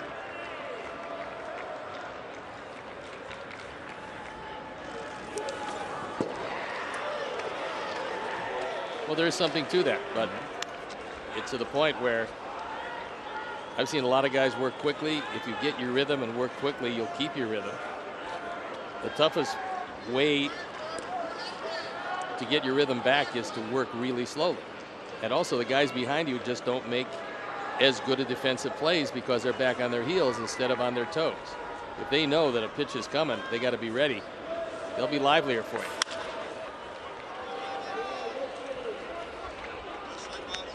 So how many pitchers do you think would really get affected by a pitch clock, and how long that gets enforced? How long do you think it would take for guys to get acclimated? I think every pitcher would have no problem with it. Really? Yep. I think they just make up their mind that they're going to have to get the ball and throw it, and then it'll happen that way, and the game will move much more quickly.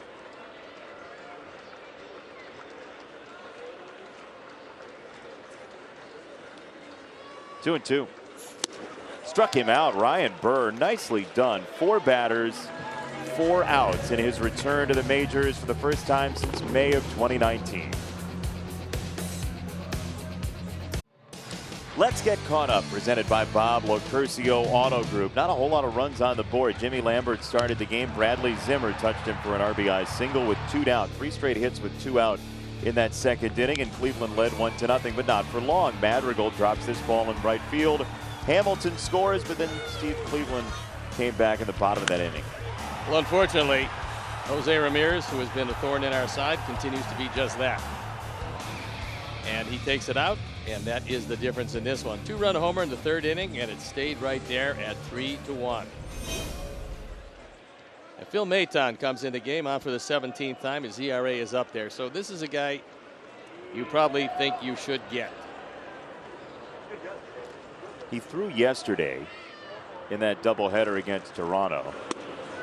Breaking ball for a strike. The Indians a bunch of years ago had back-to-back doubleheaders, and the second game of the second day was actually against a separate team. The Sox came in, I believe, for game number 2, and it was the Twins for game 1.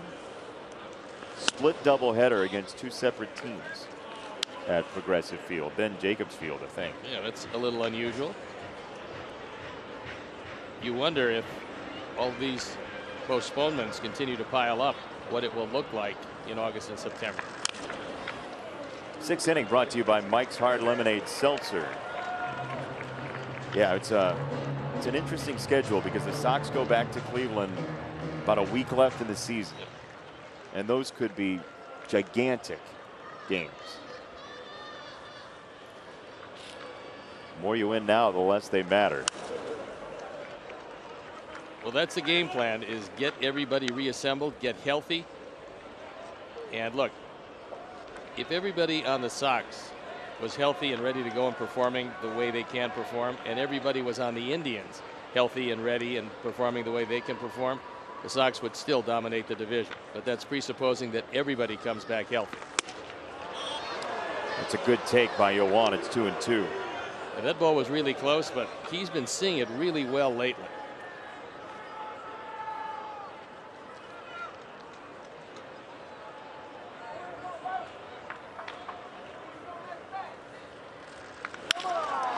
Saw that well too. Curveball up the alleyway in left center field. Yoan turns on the Jets into second base. Zimmer cuts it off. It is a leadoff double for Moncada, and this is the big chance for the Sox. Moncada, Abreu, Mercedes. This is the chance, and could very well be the pitcher for the Sox to come back in this one. He tries a backdoor slider. It doesn't do a whole lot. Kind of sits there, and Yoan swinging it too well right now to miss one of these. His second hit of the day. And it's pretty amazing. 5 doubleheaders. He's had a hit in every one of the games of the 5 doubleheaders. He looks like 2019 Moncada, and this is the place where I think about that the most, because this is the place where he got to 3rd last year and was getting fanned down in the dugout as he was dealing with long COVID. We had some shots of him where literally he looked like he walked up a mountain. Yep. I mean, it really got to him, and the lasting effects for Yoan were drastic. Strike 1 to Jose.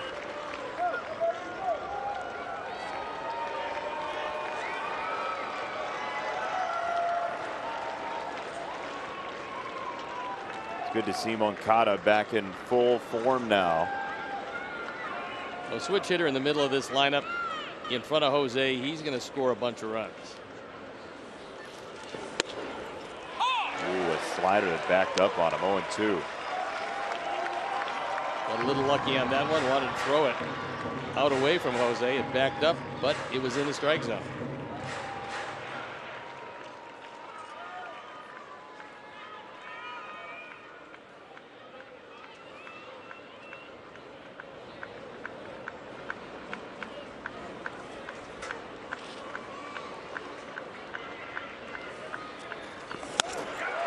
Strike 3. Nike City Connect is coming to the South Side, a new uniform series that reflects the mentality and style of the White Sox. The entire line is on sale now at the ballpark. Get yours today and be ready for the on-field debut Saturday, June the 5th, this coming Saturday. For tickets and information, visit whitesox.com. How about that? A Sox fan with the new City Connect jersey in Cleveland. He must know somebody. That's a good one. High cutter, strike 1 to Mercedes. Well, he's getting away with a lot. That one, Yermin's eyes lit up, but he couldn't make any contact.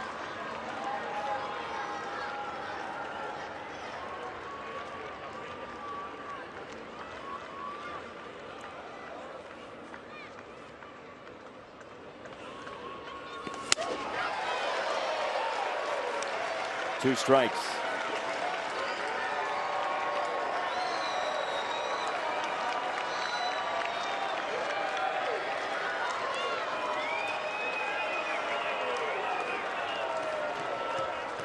Yermin's last hit came against Baltimore on Thursday.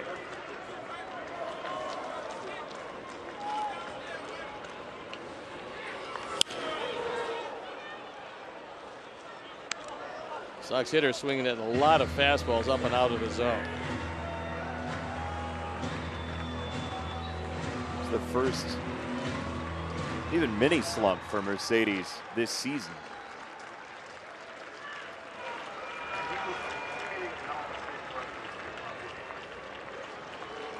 Oh, 0-2. Oh my gosh, how did he make contact? I think Hedges is thinking the same thing. He was thinking, I got to dig that one out of the dirt. He did think it was going in the dirt because he turned his glove over. He covered up the 5-hole and was pretty sure he was going to catch that on the hop. But Yermin, trying to stay alive, fouled it off.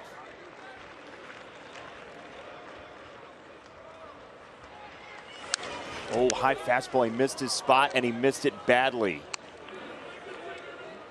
That's one when you're going good, you don't miss that. And when you're struggling, you foul it back. Because that was the one real hittable pitch in the sequence. Hedges set up like he wanted it eye high, and it was well into the zone. That one missed too.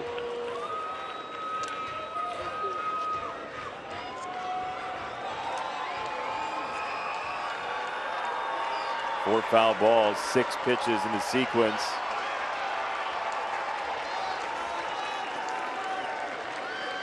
Four four-seamers, a slider, and a cutter so far. Outside. That four-seam fastball, Steve, is flattening out on him quite a bit. Well, that time it looked like Hedges might have been crossed up. He got the cutter, but it looked like he wanted a high fastball.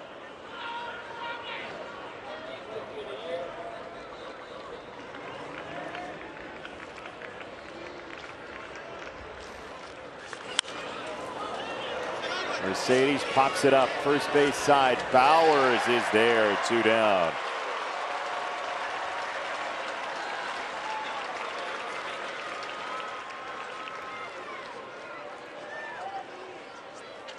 To the plate now for Chicago.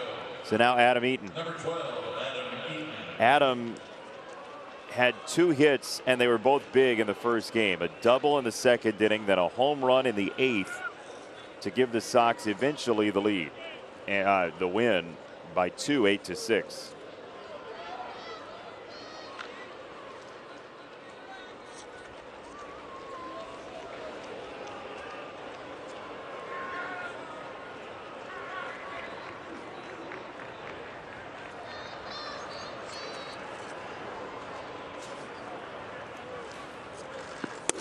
strike one. Tim Anderson and Andrew Vaughn are both on the bench, along with Zach Collins and Leury Garcia.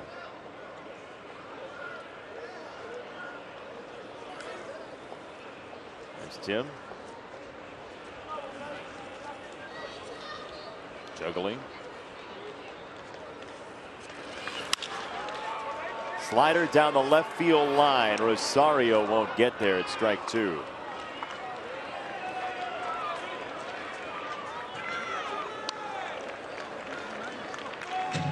Well, it's pretty interesting because as that ball swirled foul, Maton came right up to Hedges, and they talked over what pitch he wants to throw. So let's see if they don't go to any signal, if they just go with a consensus as to what's coming.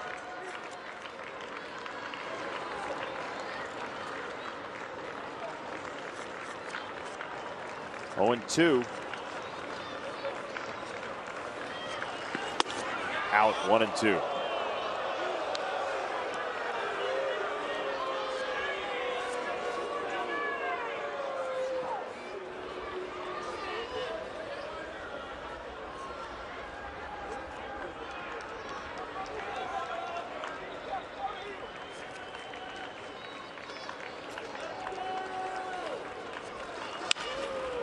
Hittable, fouled away, 1 and 2. They will stay alive by fouling it off to the left. That four-seamer finds its way into the left-hander a little bit from Maton.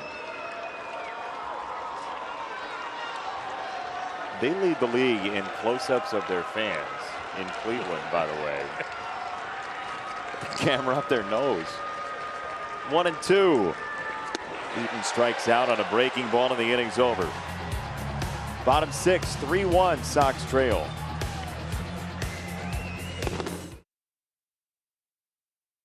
Today's game is brought to you by Marquette Bank. Since 1945, Marquette Bank has worked to improve the lives of neighbors, families, and business owners. They're a modern neighborhood bank with online banking, mobile banking, and digital home financing. Better than that, they're a bank that cares about your success in our communities. Discover neighborhood banking that feels good at emarquettebank.com.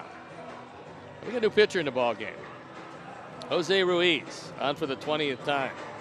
His ERA respectable. 2-run deficit. He's got to keep it right there. The Sox want to have a big shot at it. And they have 3 outs to go in the bottom part of the order. If Jose can shut the door here and hand it over to the offense. His ERA has actually grown to 3.54. It was 1.84 18 days ago, and since then it's picked up 1.5 points. But the beginning of the year, Jose Ruiz was having a mighty fine season. He had a 1.26 ERA as of May the 12th. And so he will face Harold Ramirez, Jake Bauers, and Bradley Zimmer in the 6th inning for Cleveland. Sox are up 4.5 games on the Indians in the AL Central and hoping to grow that there with a comeback tonight.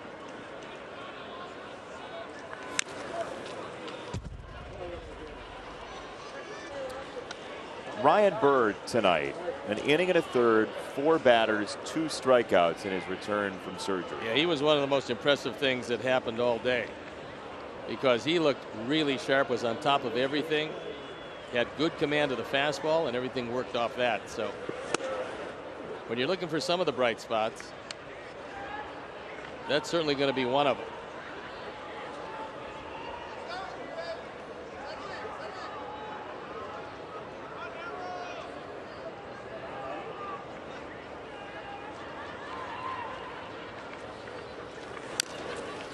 Little piece of it, still 0-2 on Ramirez. Tomorrow, 5:10 start time, 4:30 airtime. Pre-game festivities. That'll be Shane Bieber and Dylan Cease. Come for the pitching, stay for the sparse offense. Possibly tomorrow. Well, Dylan's going to have to be at the top of his game, and last time out, he certainly was.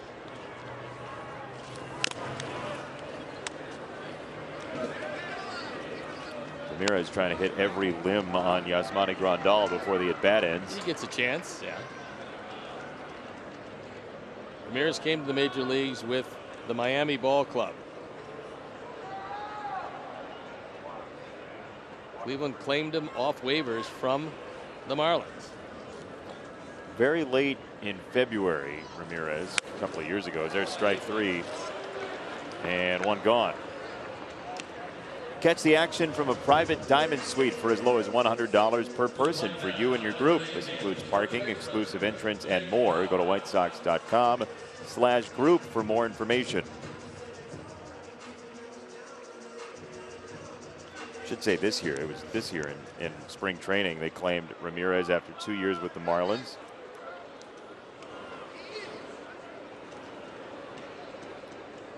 One down for Bowers, who's 1 for 2.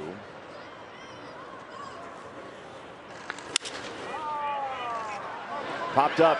Yoan at third gets underneath for out number 2. So Bowers has seen 4 pitches in 3 at bats. And has a base hit. 1 for 3. I forgot to set the DVR for something.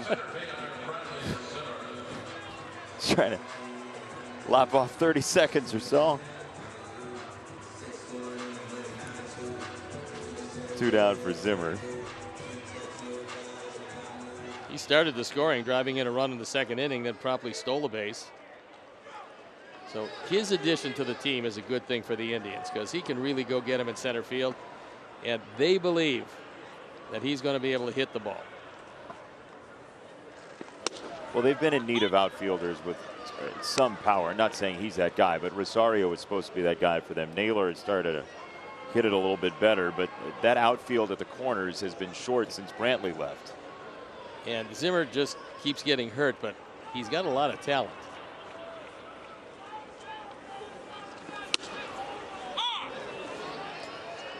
You also are a much better defensive team. So that is Clase. He's going to come on to try to nail it down. I had a Spanish teacher who once, every day we had Spanish, she would walk in and say, "Hola, Clase," and we'd have to respond.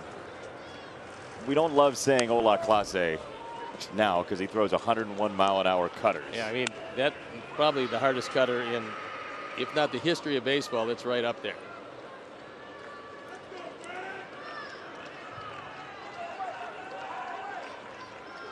Well, the boys got to Karinchak in the first game. Only fitting that they get to Clase in the second game. Why not? Why not? 0-2 from Ruiz. That's strike 3, and it's a 1-2-3 inning for Jose Ruiz. To the 7th inning we go in this Memorial Day. Join USAA in honoring our nation's fallen heroes.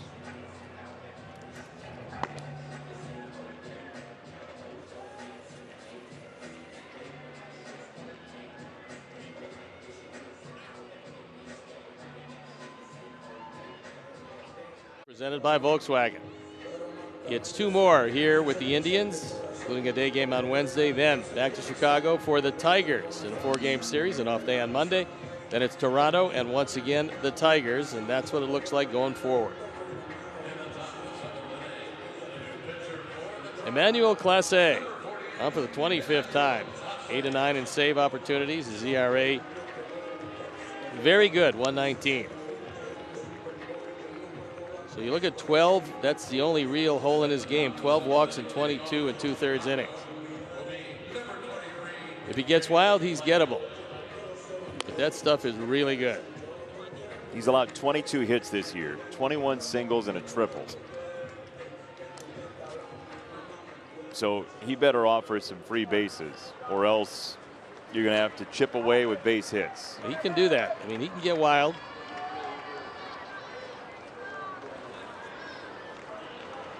These are 2 really good bullpens, 2 live arm-filled bullpens.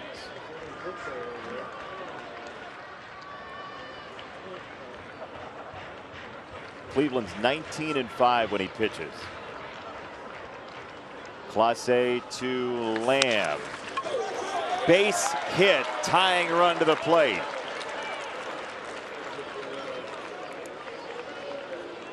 Jake has been swinging it much better. They play him as a dead pull hitter, and he takes it right to the unoccupied shortstop position. This is that big cutter we keep talking about, and at straightaway shortstop, but nobody can get to it.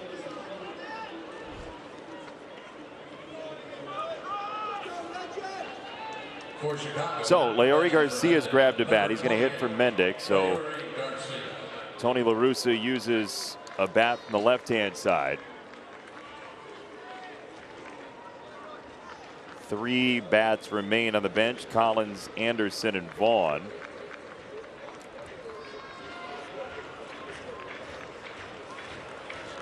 Clase to Garcia. Strike 1.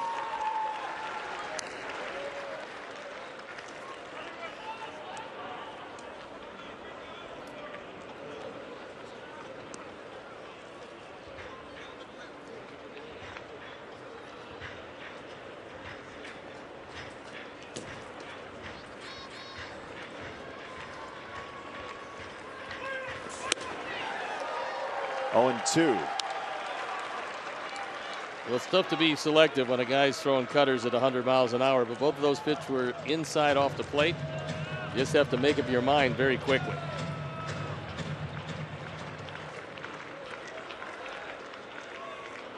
Clase came over in the Corey Kluber deal in December 2 years ago. And he strikes out Garcia on 3. Each and every pitch was the same place. Lightning fastballs in off the corner. There wasn't a strike in the bunch, but again, you got to make up your mind very quickly. And his natural fastball is a cutter. So now Billy Hamilton. Billy's 2 for 2, a single, a double, and a run scored in this second game. And he gets a look at 100.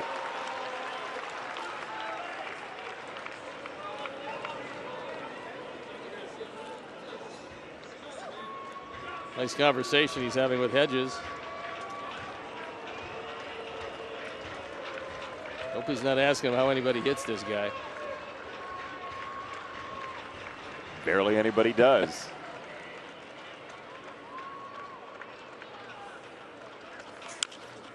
Tapper foul, 0-2. Madrigal next, and Grandal and Moncada. If the Sox can push it along after scoring against Karinchak with 3 runs in the 8th inning of Game 1.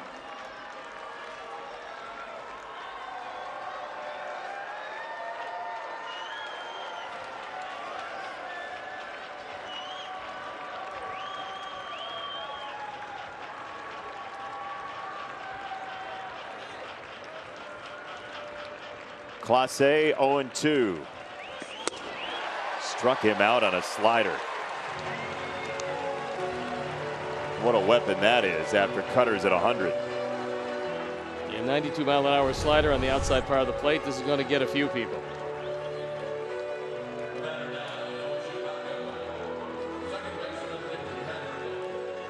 Really not even close, and that's kind of expected.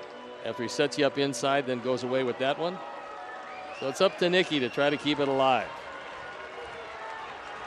You'd love to get it to Grandal. Madrigal first.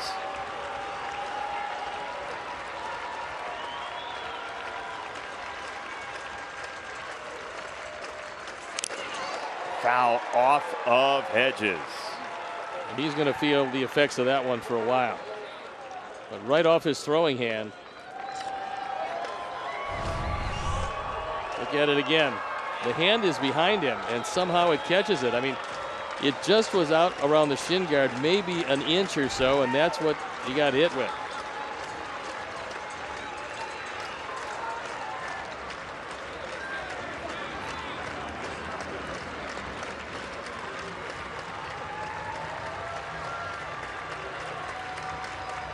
One strike to Madrigal.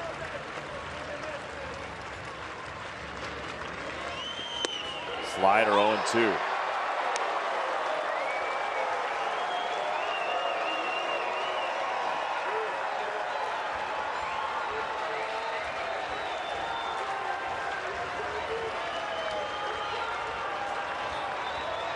Sox had won 5 in a row entering this game. That is in danger here with a flamethrower Clase on the mound. 0-2. Madrigal strikes out, and the ball game ends. Cleveland gets a split.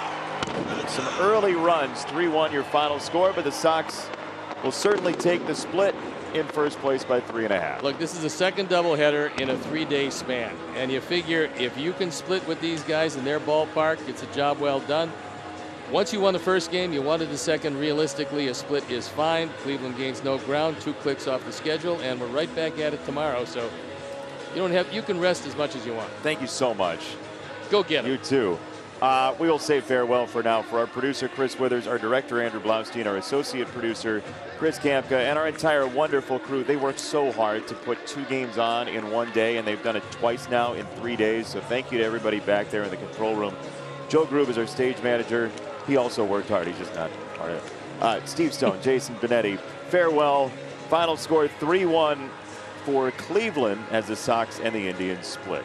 Carm, Ozzie, take it away.